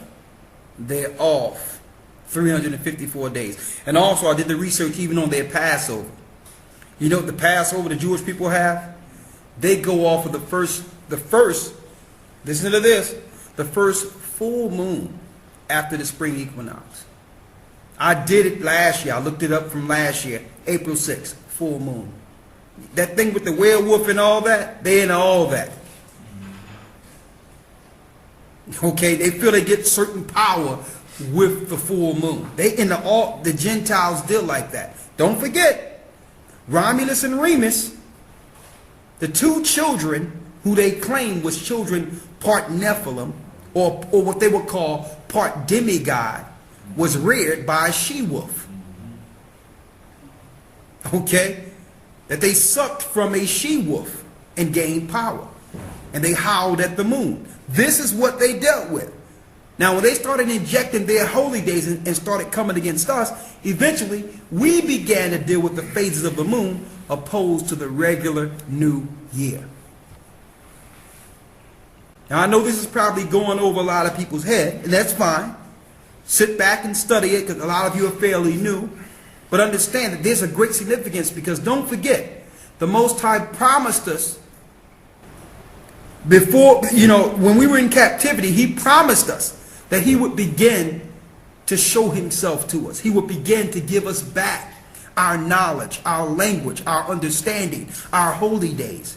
We wasn't going to stay in this condition forever. So this is significant that we are able now to get ourselves back on the Most High's holy days. That's big. All right? Now, the information I have here from one of the books of Thebes, Robert E. Smith breaks down a few things concerning the moon. The new moon calendar. Read it for me. It states, the new moon calendar was the official calendar of the Greeks. Was the official calendar of the Greeks. And when Alexander the Great conquered the Middle East at the end of the 4th century BCE, the lunar calendar was introduced and was gradually accepted by most of the people except for the Hebrews. Except for the Hebrew people. And anybody know about Alexander the Greek, you're talking about around 333 BC. Around 300 years before Christ came on the scene. He's running around with all types of wickedness, dealing with his general, dealing with men and all that stuff. Killing other people, taking down countries. He took down parts of Asia and put Edomites there. All this is what Alexander the Greek did. There's nothing great about him. They want to call him Alexander the Great. And force people into following the moon. Read on. By 167 BC, King Antiochus IV gave orders to Jerusalem's high priest Menelaus to completely Hellenize the Jews and abandon the Enoch calendar in favor of the new moon calendar. He told them to abandon the Enoch calendar in favor of what? In favor of the new moon calendar. In favor of the new moon calendar. Okay? Read. King Antiochus banned the Hebrew religion and prohibited all religious practices. He sent a senator from Athens to give the Hebrew people an ultimatum to forsake the laws of their God. To forsake the laws of their God. And follow the king's orders or be put to death. Follow the king's orders or be put to death. That was the ultimatum our priests and leaders had during the time of Antiochus Epiphanes, who's written of in Scripture. We're going to get him in a moment. Read. So most of the Hebrew people followed the king's orders to save their families, and many were put to death. Go ahead. King Antiochus forced the Hebrew people to celebrate the birthday of the moon every month. See that? The new moon. He forced people to do what? King Antiochus forced the Hebrew people to celebrate the birthday of the new moon every month. The birthday of the moon every month. That was Antiochus that came under the Gentiles. Jubilees told us don't follow the moon. And we won't anymore. You can believe that. Read on. At the time of the visible crescent, and he ordered them to worship his god Zeus. His god who? Zeus. There go Jesus again. Oh, you thought it started in our time, huh? There go Jesus. They get you going and coming.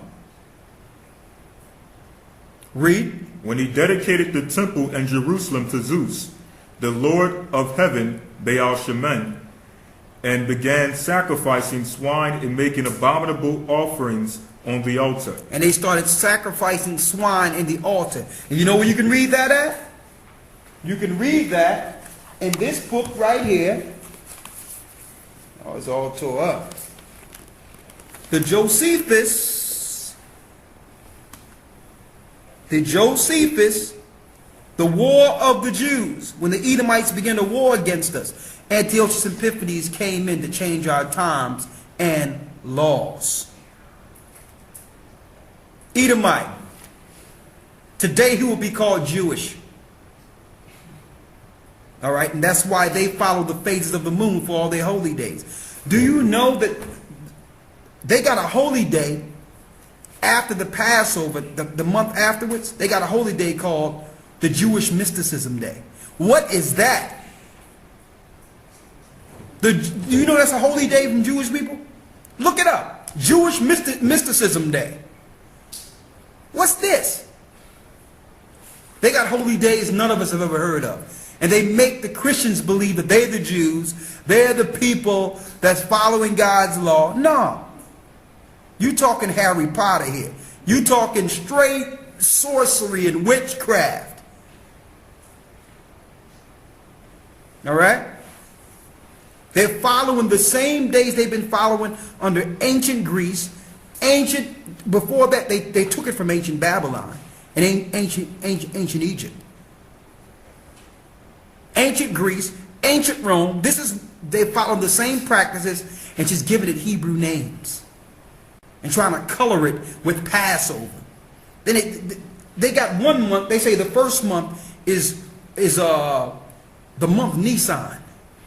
Nisan is a god. Nisan is actually a Greek god. They got 1 month called Tammuz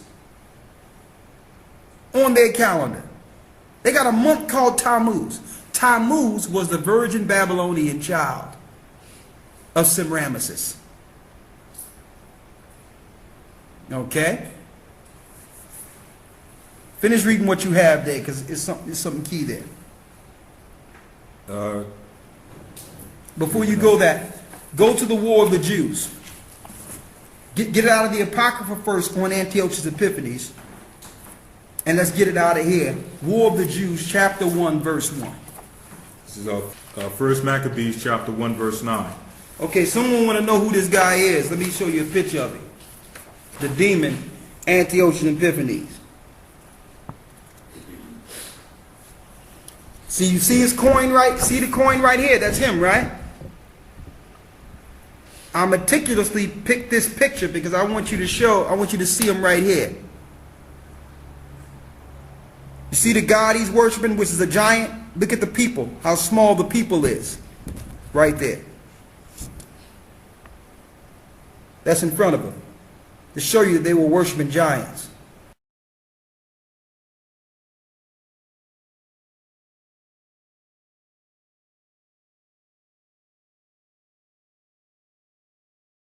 Giants in the land in those days. Why? Because they were part Horite. Esau mixed with the Horites. And those that are in the academy tomorrow will get the full teaching on Esau. His mixture, his family, everything will be in the academy tomorrow. Here he is. The demon that came into our homeland and began to destroy and made us follow their holy days. And then he totally desecrated the temple. He had them bring flocks, hundreds and thousands, thousands of pigs in Jerusalem and began to slaughter them on the Most High's altar in disrespect. Yeah. Let's read about Antiochus in the book, the Apocrypha, in the book of Maccabees. This is Maccabees, 1 Maccabees chapter 1 verse 9. And after his death, they all put crowns upon themselves, so did their sons after them many years, and evils were multiplied in the earth. Verse 10. And there came out of them a wicked root. A wicked root. Antiochus. Antiochus. Surnamed Epiphanes. Surnamed Epiphanes. He's written of in scripture. He's the one where it talks about in Daniel 7:25, will think to change times and laws. He operated around 157, around the time between 157 and 155 BC. Son of Antiochus the king, who had been in hostage at Rome, and he reigned in the 137th year of the kingdom of the Greeks. See that? He reigned in the latter years of the Greeks. Well, he set the Edomites up. He finished what Alexander the Greek started. And eventually sacked Jerusalem. The whole blueprint on how to destroy our people came from this guy. Later, Vespasian and Titus used it. Later, another cross-dresser, what's his name? Nero, the cross-dresser. He used it against us. Let's get it out of the War of the Jews real quick. This is Josephus' War of the Jews, Book 1, Chapter 1, Section 1. At the same time that Antiochus, who was called Epiphanes, had a quarrel with the sixth Ptolemy about his right to the whole country of Syria, a great sedition fell among the men of power in Judea, and they had a contention about obtaining the government, while each of those that were of dignity could not endure to be subject to their equals. However, Onias, one of the high priests, got the better, and cast the sons of Tobias out of the city, who fled to Antiochus and besought him to make use of them for his leaders, and to make an expedition into Judea. The king being thereto disposed beforehand, complied with them, and came upon the Jews with a great army. He came upon the Jews, which are us, with a great army. This wasn't a white people against white people here. All right? It was him that slaughtering our people. Read.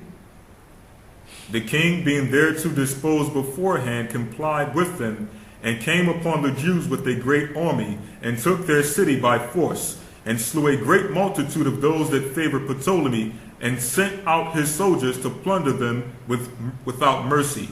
He also spoiled the temple, and put a stop to the constant practice of offering a daily sacrifice of expiation for 3 years and 6 months. But Onias the high priest fled to Ptolemy, and received a place from him in the nomus of Heliopolis. And you notice that he started taking the daily sacrifice away? That was the daily food for the people. You notice how the world governments are now using that same platform to control food and cut food off? Same exact agenda. Read. Where he built a city resembling Jerusalem, and a temple that was like its temple, concerning which we shall speak in its proper place hereafter. So this guy started killing people. When you read down further, he began to set up his own priests, and eventually injected the moon calendar and had us follow festivals according to their moon phases. Now all of our holy days is out of course. You're not following the Passover on a Sabbath anymore. You're following it according to a new moon. That's what they did to us. Now there's more. Let's go to Daniel 7:25. This is the book of Daniel, chapter 7, verse 25. Go ahead. And he shall speak great words against the Most High. And he shall speak great words against the Most High. And think to change times and laws. And shall think to change times and laws. This speaking first of Antiochus Epiphanes. He shall think to change times and laws. What times and laws? Well, we're reading out of the Bible. The Bible's times and laws. The Most High's people's times and laws. No wonder when the Gentiles have set up their institutions and their churches, now they teach you God's law doesn't matter. Why? It doesn't matter to them. That's why they teach that. They shall think to change times and laws. Did they change times and laws? Well, no. Because the sun still come out the time the Most High tell it to come out. It still start the same cycle every year, 364 days, without you know, without halting 1 second. So the Most High is doing what he did from the beginning. But it's the illusion they have taught us, and also the traditions they've given us have separated us from the Most High's time. All right?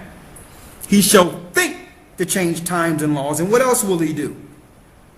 And he shall speak great words against the Most High, and shall wear out the saints of the Most What's High. the great words?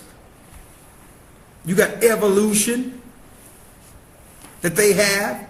The law of God don't matter. Right? And shall do what? Wear out what? And shall wear out the saints of the Most High. And shall wear out the saints of the Most High. And we have been wore out under them. That's captivity. That's slavery. Who are the saints? We're the saints. The saints are not in your Catholic Church. The saints of the Most High, according to the Bible, are the children of Israel. Get me Psalm the 50th chapter, the 5th and 6th verse, so we can identify the saints according to the Bible. It's not those idols you lighting candles to in your Catholic Church, talking about Saint Bob and Saint Mary and all these other idols and demons. Okay, read it. Psalms chapter 50 verse 5. Go ahead. Gather my saints together unto me. Gather my saints together unto me. Those that have made a covenant with me by sacrifice. Those that have made a covenant with me by sacrifice. Okay, now, let me give you an example of how we deal with the holy days. Let's go to Leviticus 23 real quick. The lesson is not complete. We're still going over a few things, especially during the time of Christ, because something was implemented that we've just mentioned that threw off some time, and there was 3 or 4 separate calendars going on at one time, and that's why I have the record of the Roman calendar. There was even 2 separate Passovers going on at one time. So now what we're doing now is going into the research of the Greek in the New Testament to get the correct day that Christ rose. Because in the New Testament, that word day in certain places is not even there. It's not even there in the Greek. The word day is in other places, but when it says she went on the first day of the week, the word day is not even there at all. I can give you an example right here so you can see it yourself. I want you to see it yourself. So we're still doing the research on this. So this is really an incomplete lesson, but we wanted to give you what we needed to give you first so that we can set these holy days in order once and for all. Matthew 28:1. Now we're reading this. In the English it says, in the end of the Sabbath, as it dawned toward the first day of the week. Right? But when you look at it, it's in the end of the Sabbath, as it began toward the first of the week, came Mary. Right? And when you look at that week, it says, what word do we have there for week, lawyer? Sabbaton. Sabbath. What word do we have here for Sabbath? Sabbaton. Sabbath and week is the same word. So that's why we got to do the research to go into the 3 days to show you what day Christ rose, because we have different calendars. We got one calendar of the Romans. We got another calendar of the Sanhedrin, who was following days that was injected by Antiochus Epiphanes. So we know that they were actually operating on a different calendar than Christ. The example I can give you, the night Christ went to do the Passover, that was the Passover night. He was taken the next morning to the ward, and then Caiaphas said that we cannot go into the hall of the Gentiles or we'll be unclean. and we will not be able to take on the Passover tonight. So how is it they have a Passover one day and Christ had a Passover another day? Now you're starting to understand. Christ was on the Most High's clock. He wasn't on the clock that happened when Antiochus Epiphanes came in. The disciples were on a different clock. And the house that they actually had the Passover at, that was a community that was on the correct clock. The same way you got all the Hebrews today, all these different groups following different days. So we're going into the 3 days and 3 nights to get the understanding of that, because we know that there's some distortion in how they're teaching it. I want to show you all this. Matter of fact, I can bring it to you here.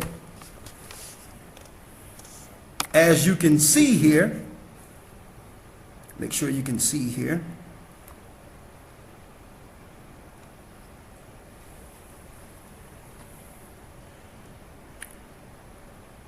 When you look right here where it says day, that word day is grayed out. And we looked in our concordance.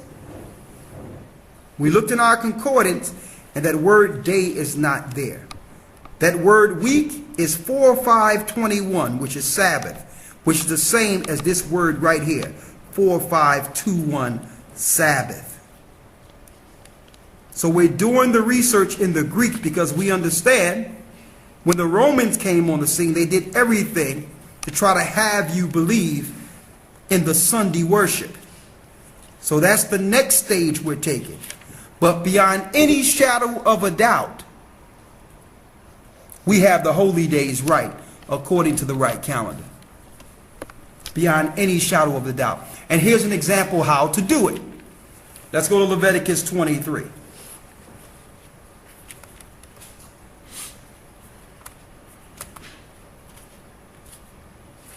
This is Leviticus chapter 23, verse 1. Read. And the Most High AHAYAH spake unto Moses, saying, Speak unto the children of Israel. Go ahead. And say unto them, concerning the feast of the Most High AHAYAH, Concerning the feast of the Most High, which ye shall proclaim to be holy convocations, even these are my feasts. even these are my feasts. Go ahead. 6 days shall work be done, 6 days shall work be done. but the 7th is the Sabbath of rest. But the 7th is the what? Is the Sabbath of rest. But the 7th is the Sabbath of rest. Go ahead. In holy convocation ye shall do no work therein. It is the Sabbath of the Most High AHAYAH in all your dwellings. Go ahead. These are the feasts of the Most High AHAYAH, even holy convocations which ye shall proclaim in their seasons. And the 14th day of the first month. Now let's go into the second week. The 14th day of the first month is what? At evening is the Most High AHAYAH's Passover. That's the second Sabbath of the new year. Flawlessly. 14 days from the beginning of the year. The 364-day year. It's that simple. It's not after a moon. All right? And you follow this pattern, you can get all the holy days throughout the year flawlessly. Now, one other thing. Some people might ask, well, what about the moons then? It say new moons. Well, have you went into the Hebrew? Look at this.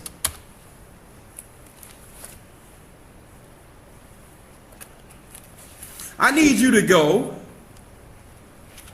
to Genesis 37 and 9. This is the book of Genesis, chapter 37, verse 9. And he dreamed yet another dream, and told it to his brethren, and said, Behold, I have dreamed a dream more. And behold, the sun and the moon and the 11 stars made obeisance to me. Now, when you see the word moon, what Hebrew word do you have there for moon? Yarach. Give him the Hebrew number. H 3394. And what word is it? Yarach. Yarach, which means moon. Now let's get new moon. Don't forget, 3394 is what a moon is. Let's get new moon when it comes to the holy day, new moon, and let's see what that gives us.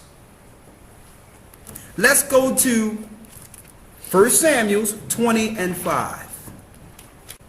This is the book of 1 Samuel, chapter 20, verse 5. And David said unto Jonathan, Behold, tomorrow is the new moon, and I should not fail to sit with the king at meat. But let me go that I may hide myself in the field until the third day at evening. Hold up now. And I need you to get, you ready? I need you to get the Hebrew word for moon right there. This is H2320. The Hebrew word is chadash. Chadash, an entirely different word. And what do chadash means? Chadash is the new moon. By implication, month. By implication, what? A month. The new month. There's 4 new months in a year that brings in a season. It's before the month comes in. It have nothing to do with the moon. It's new month. So you cannot follow phases of the moon. It's new month. An entirely different word when you go into the Hebrew.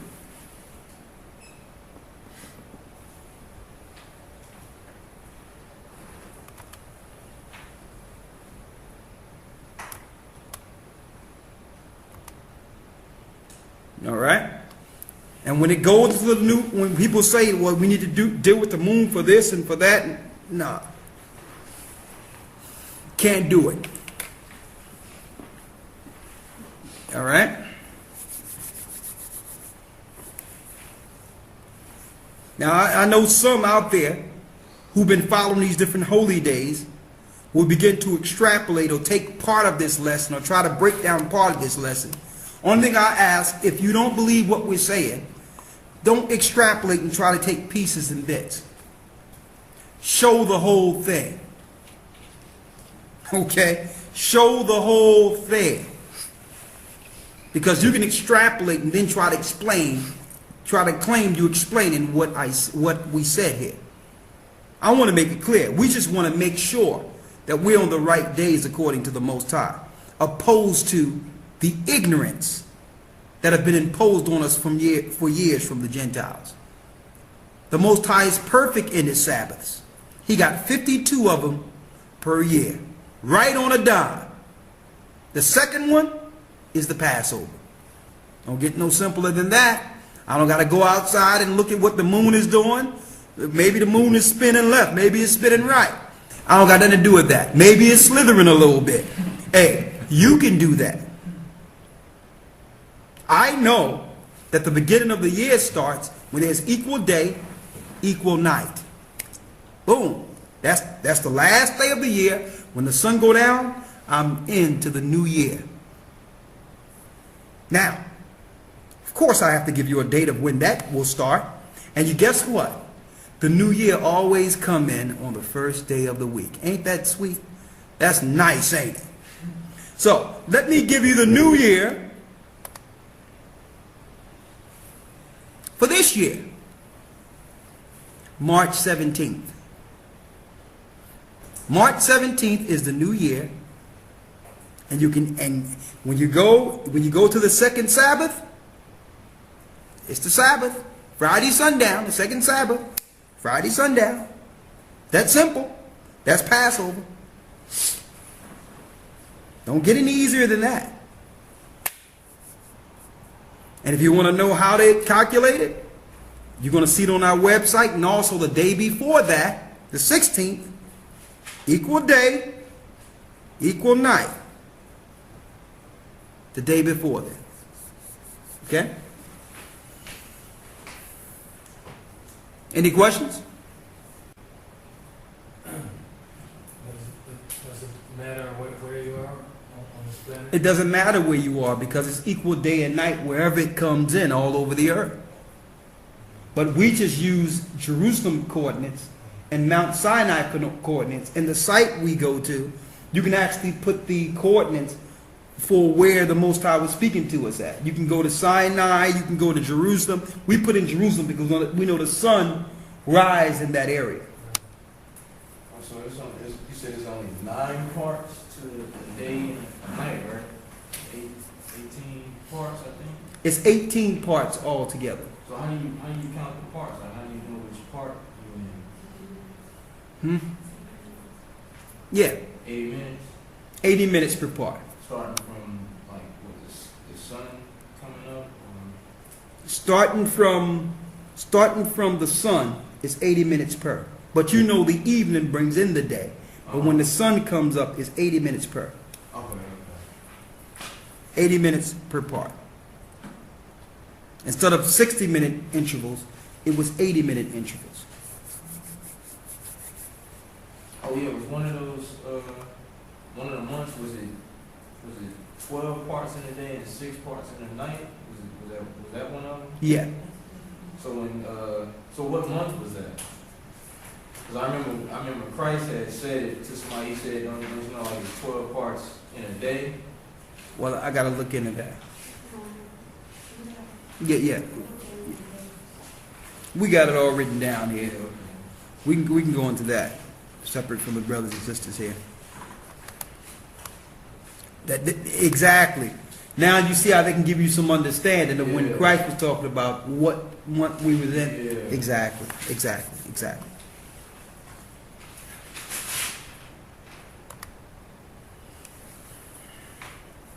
You got all the parts written down, right? Here you go.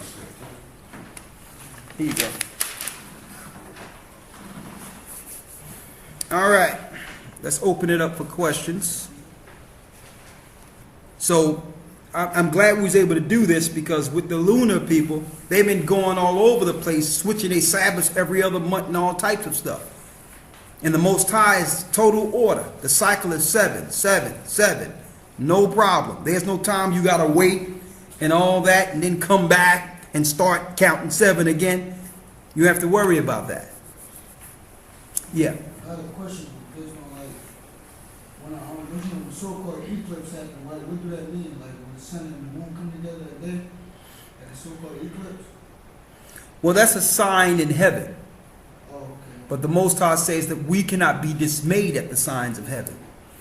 There is a number of eclipses that will happen before the new creation. But we're not supposed to go into that. Yeah, I thought like that was a sign to the people, so that's a sign in heaven. That's a sign in the heavens. Okay. Yeah. It tell you in the book of Chronicles, Issachar had the spirit to be able to read the luminaries in communication of what the Most High was saying to man, or to tell us when to do certain things. They had that understanding. As a matter of fact, when they came over to the Americas, they built the construct similar to what the pyramids are, which is actually a time grid. But they will never tell the population what's really that time stamp is. And then eventually the Mayans went off too. The demons started taking them way off because they had knowledge of the stars. Next thing you know, you had ships coming down and they were operating with fallen gods and angels and all that. And I want to put that out there for those who missed it earlier. Beyond any shadow of a doubt, doing the research and all that, Hermes is Azazel. Remember that pagan came on the show and said that he worshiped Hermes? That's Azazel. Osiris is Azazel. And they even had, let me tell you, it's information out there that the elite go there. They go into the pyramids and they do some type of witchcraft, and the spirit takes them to the other side, under the pyramids, spiritually. And they get information of technology and all that from Azazel, the fallen angel. They communicate with this demon that fell from the beginning. They call him the father of gods. He's Osiris. That was sitting up there with all that stuff on, the giant, and it was little people in front of him. That's him. He had many names: Hermes, Osiris, Azazel. them distorting time, did they understand that that would probably give them a little more time to do to achieve what they've been doing now? Well, they know that they can't slow up the time.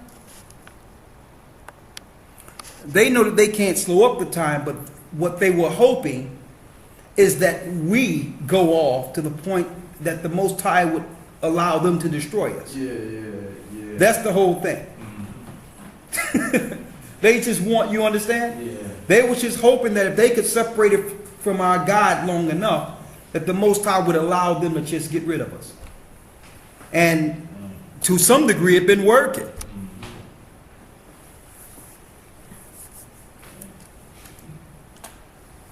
All right, let me open this up for questions real quick here. And then I can yield until tomorrow. Of course, again, the lesson is not done. We have a lot of research to do to finish. And I'm putting that out there right now. But this is to be continued with more information. But I think that Brother Jermaine in Florida, and we're going to call him because he got the spirit going in it to begin us going into this.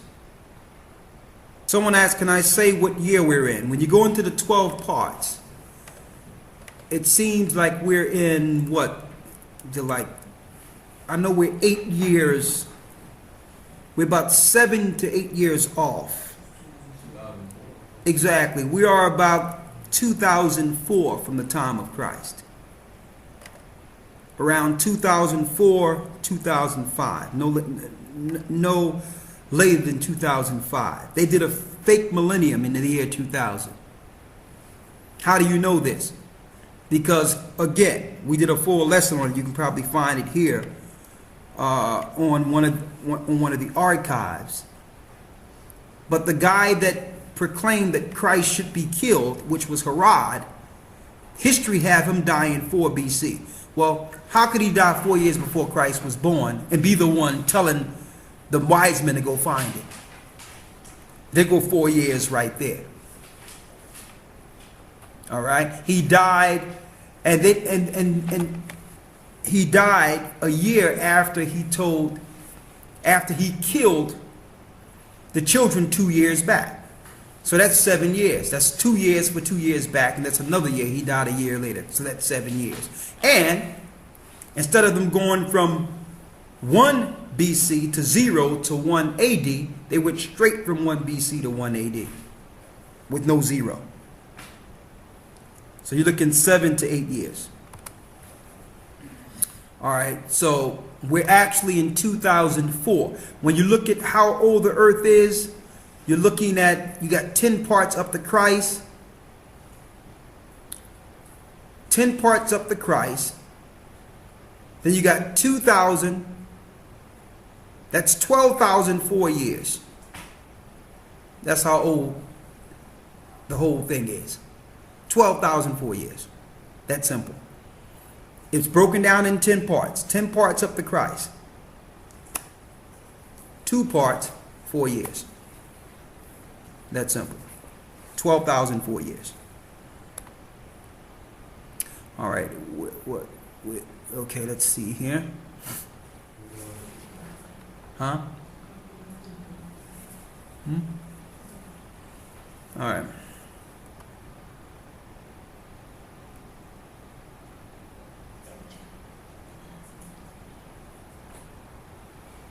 The years start early in the morning on Sunday every year, on so-called Sunday every year. Someone asked me, what is the name of the months? 1, 2, 3, 4, 5, 6, 7, 8, 9, 10, 11, 12. The Most High never gave it a name. He gave it numbers. Okay? So you come into the Hebrew class, learn from 1 to 12, you got the months. All right? What we got here? No, there's 18 parts. There's 18 parts. So it's equivalent to about an hour and 20 minutes. Hour and 20 minutes. It's equivalent to an hour and 20 minutes, which will link in, when you do that, it'll link into 24 hours. When you do the math. All right.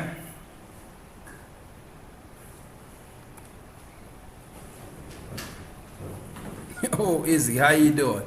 He says this is going to shake. Oh, yeah. I think brothers and sisters all over the place are going to go back and look at that original calendar and going to start following the holy days based on that calendar from the beginning, which we had from the beginning before the Romans came in. That's groundbreaking. Now, we don't got to look at nothing that the Jewish people do. All right?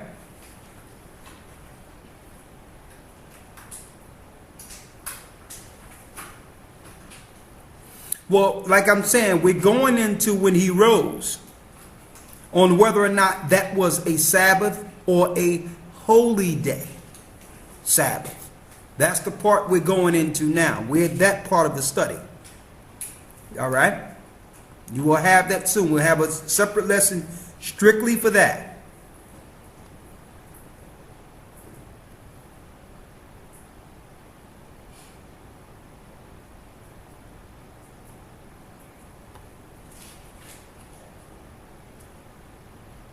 March 17th brings in the new year. But you know the evening and the morning is the first day. So when the sun go down on that Saturday before the new year come in, you're officially going into the new year. You understand? Good question. We're going to give you the dates of Purim. All the holy days we're going to give you. Y'all have them tomorrow.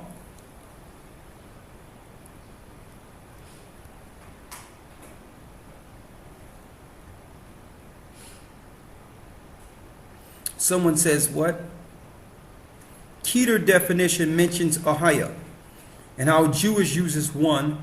Why is it included with Yahweh with all the other gods? Well, because the Jewish people know our God. That's why. They know our God. It's no secret to them. All right? But all in all, I know the origin and the name in Hebrew of their God. And I know what the Most High told us in Hebrew his name was. So I'm not going to reject the Most High because Jewish people are using his name or hiding his name from the population and using it for themselves. All right?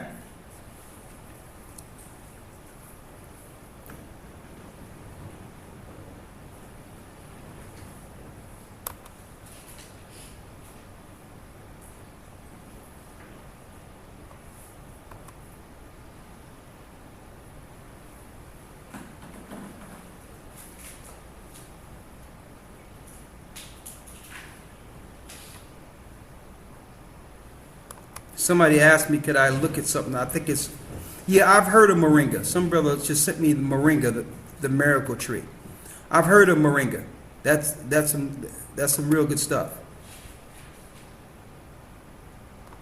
I'll favorite that so others can see it. What's next here?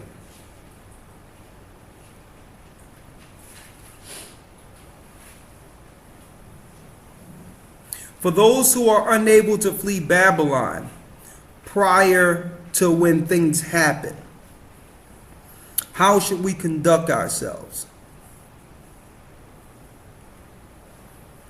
1 Peter 2:19 tells us to suffer wrongfully for doing right. I'm a firm believer that the Most High, that a way will be made. But for those that are back, that are following the Most High, whatever happens, whether it's something happened to you there or something happened to us some other place, if we die for righteousness' sake, it's a great reward. All right? So, just continue to do what's right. We're going to set up a way in which brothers and sisters can do some work over there that can probably help them in the long run. So I can't talk about that right now, but you will have some information, some directional information very soon on that. Let's see here.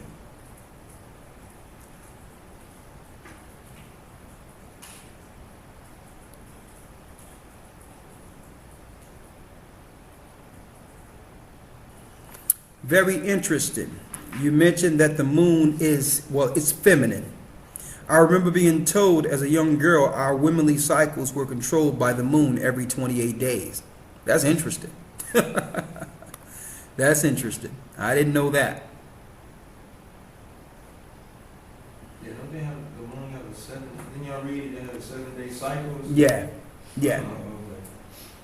How is it the pyramid is a time capsule?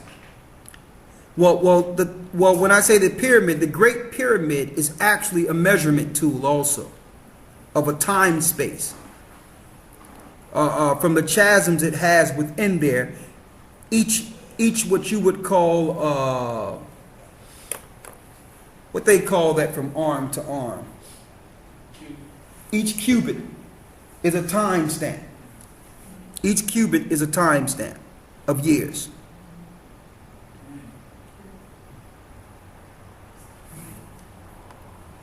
And that particular pyramid was built by angels, beyond any shadow of a doubt.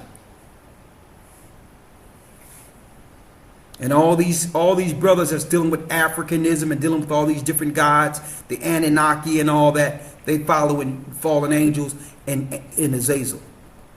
All these Egyptologists and all that, they follow in fallen angels and Azazel.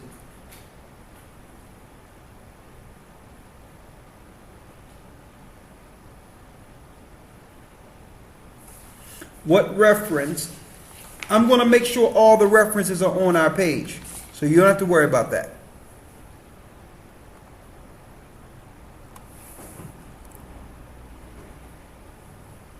Can you get John 3 and 13? Well, I'm not going to, someone that says if Enoch ascended into heaven, I can't say if Enoch ascended into heaven. He did ascend into heaven. Let's go to John 3 and 13. Answer the question.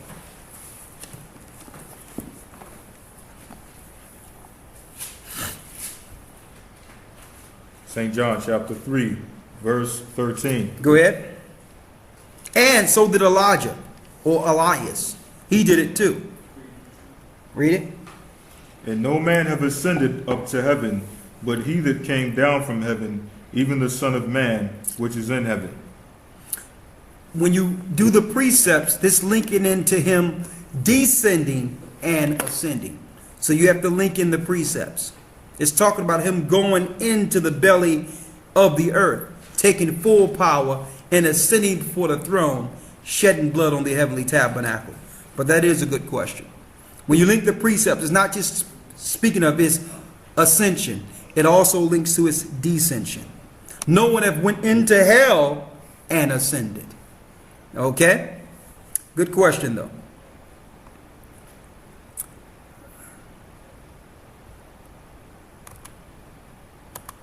Let's see here. Who else we have here?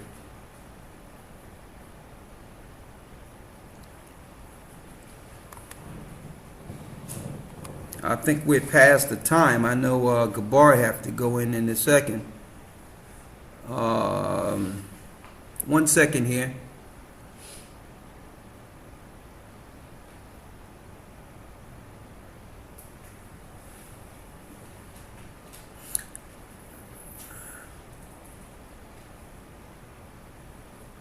The first day of 2012, March 17th. Yes, that's the first day of the calendar year.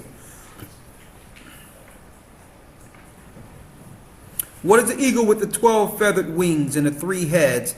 Okay, that's speaking of the Edomites. That's speaking of the Greeks, later the Romans. The feathers, the 12 feathers, it's talking about the Caesars. We're going to do a lesson on that soon. That's speaking of the Esau's empire over the Romans and the 12 Caesars of Rome. I understand Zechariah 14 and 12 has been taught as being nuclear fallout, considering verse 13. Is it possible that this passage is talking about walking dead zombies? Please explain. Let's read it. Zechariah 14 and 12.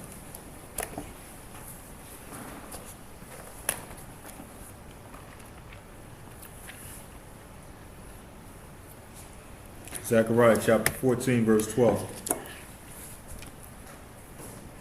Really, to me, as far as I'm concerned about this zombie thing, I think the thing is utterly ridiculous. It's made up through government to have you accept the population walking around drugged up out of their minds.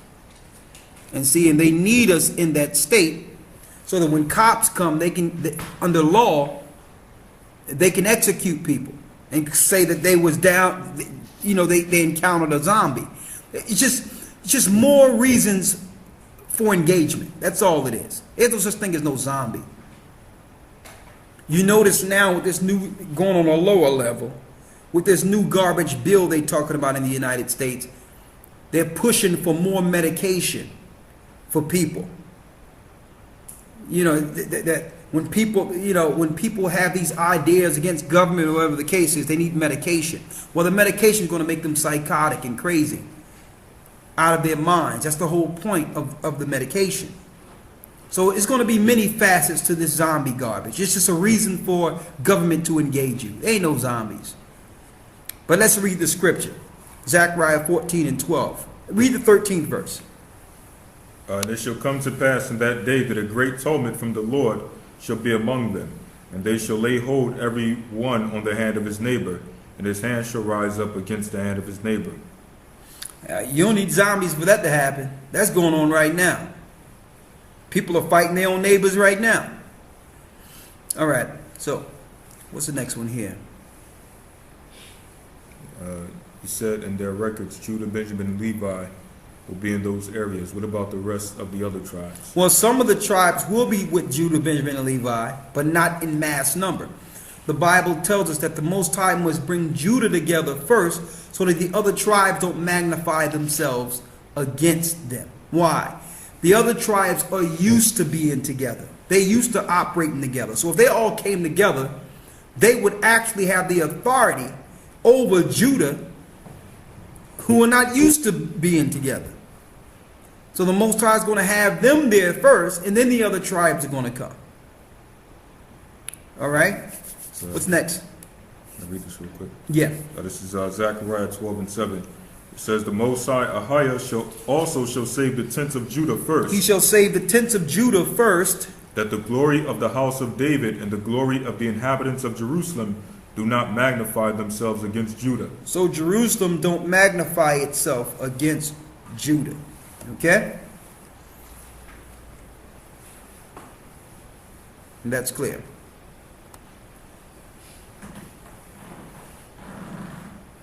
To understand, the first month, first of all, the top of the first month, those extra 4 days out of the year, those are what you would call new months.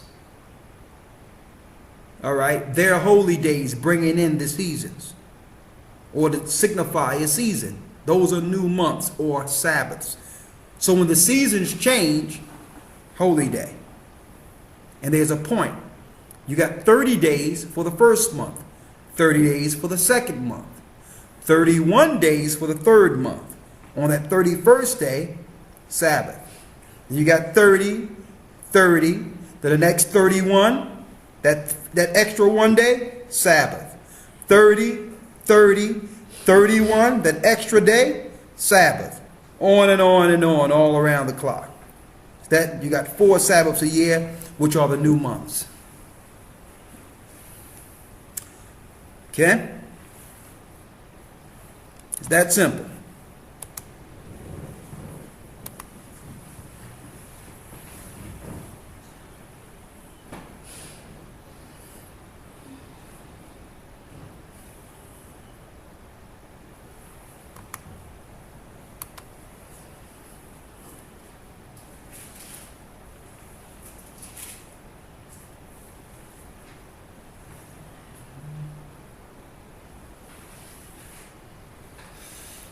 Someone asked, did we see Alex Jones on CNN? Hey, they stirring it up now. They stirring it up. It's time to take the guns. And that's deep, because I think that goes into the scripture they were talking about, neighbor against neighbor. Because the criminals ain't going to give up their guns. So the normal population of law-abiding citizens, they're the ones that's going to be taken through this. And I'm seeing how some of the cops are stomping the brains out of young boys right now, just stomping their heads all in the streets and all that. It's wild. Anyway.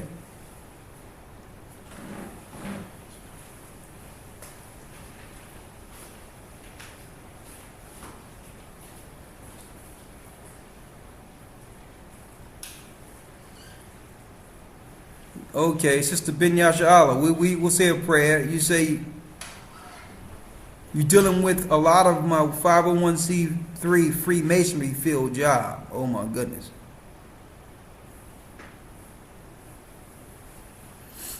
We're going to put the whole time stamp on the site and the holy days on the site.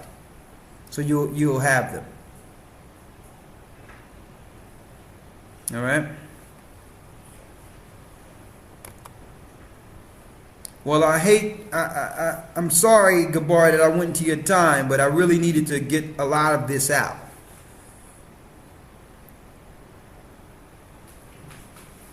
Okay, I had to get a lot of this out, so I'm about to yield. I hope this brings some resolve in a lot of areas concerning the holy days going forward. I know it's a relief off of me.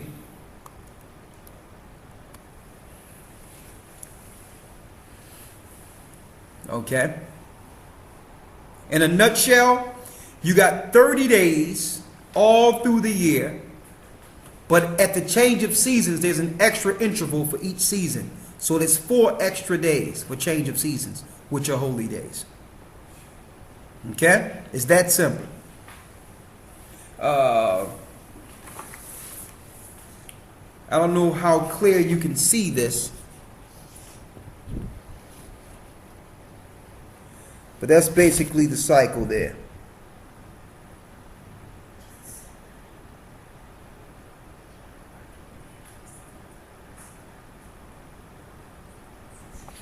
That's the cycle.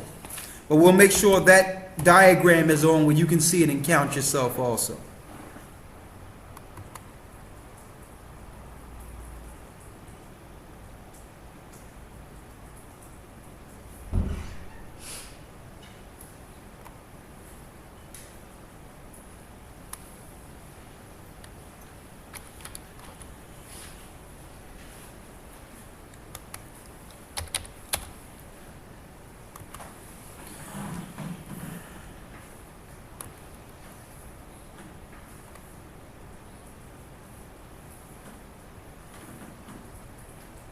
Okay, I guess I'll yield. I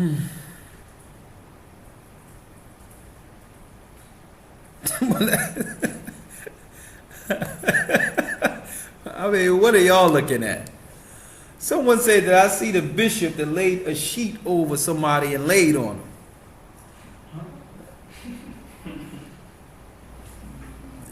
He's really anointing, huh? He's doing that's a power anointment right there.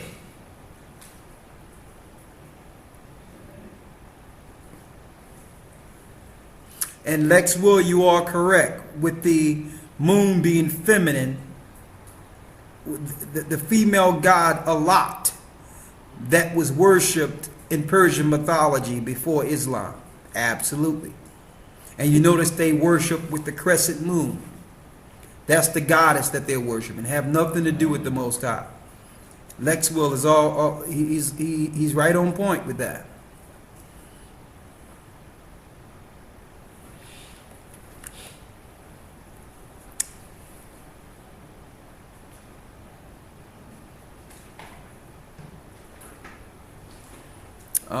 Someone asked, do you think the 4 beasts in Revelations 4 have any correlation to the division of tribes in Christ's kingdom?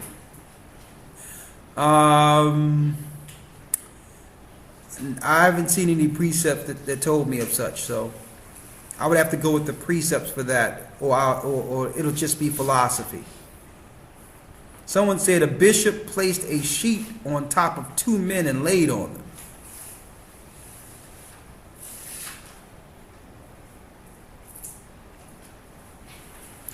Can you explain where Mary's token of virginity was? I don't understand the question.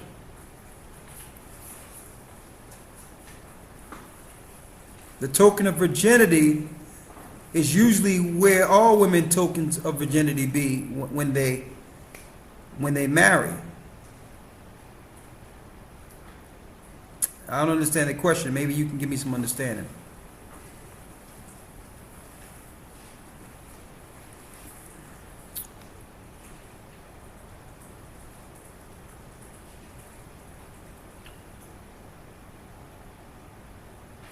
There was a Hebrew marriage. When you read, I think I know what you're saying now. When we read Matthew, the 1st chapter, when you go, the angel told him to take to him his wife, to go through with it. Okay?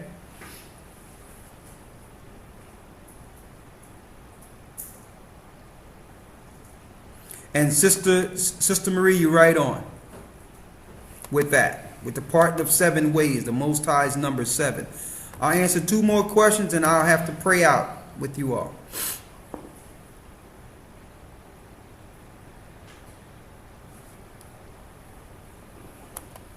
Somebody asked, can I explain the Welling Wall? Yeah.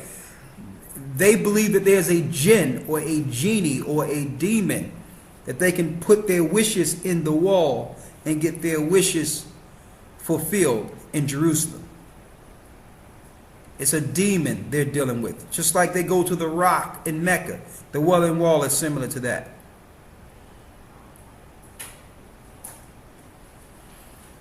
All right.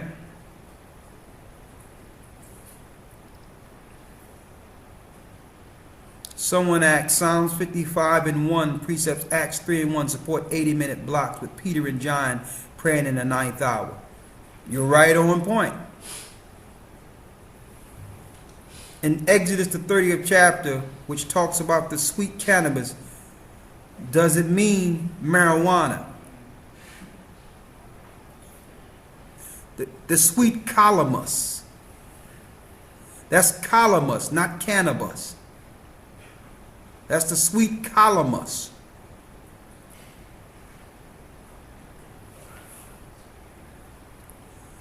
All right.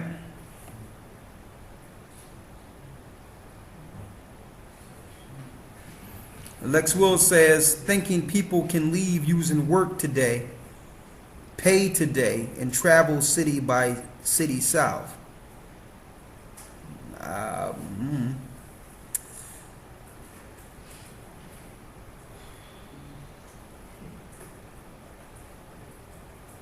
Someone asked, is Christ's birthday still around the time of April?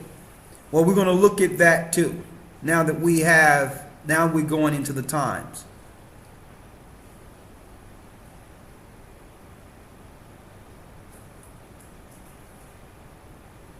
Now, the first day of the year is not on a Sabbath. The first day of the year always come on the first day of the week. And it always end on a Sabbath. See that? That's how the Most High total completion. He started on the first day, ended on the 7th day. So they're going to always come in on the first day, and the last day of the year will always be a Sabbath. Total completion. Okay? Good question.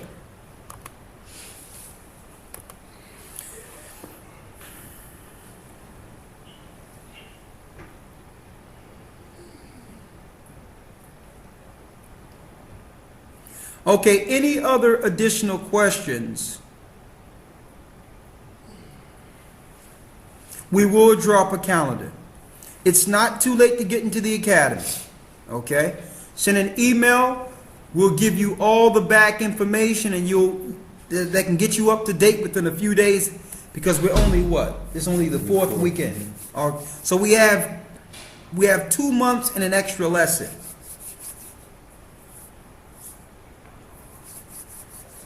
All right.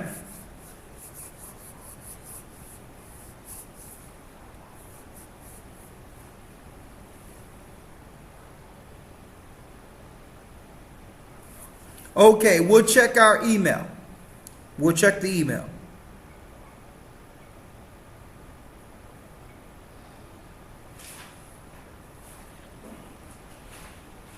Lex, send an email. Send an email, Lex.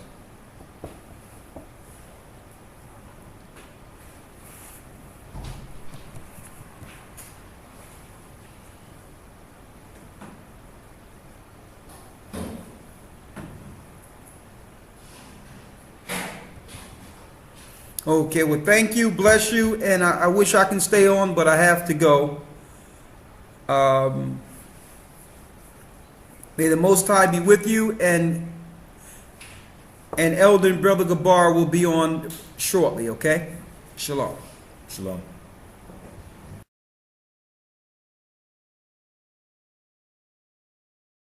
And if you would like to join the academy, send an email, we'll make sure you get it.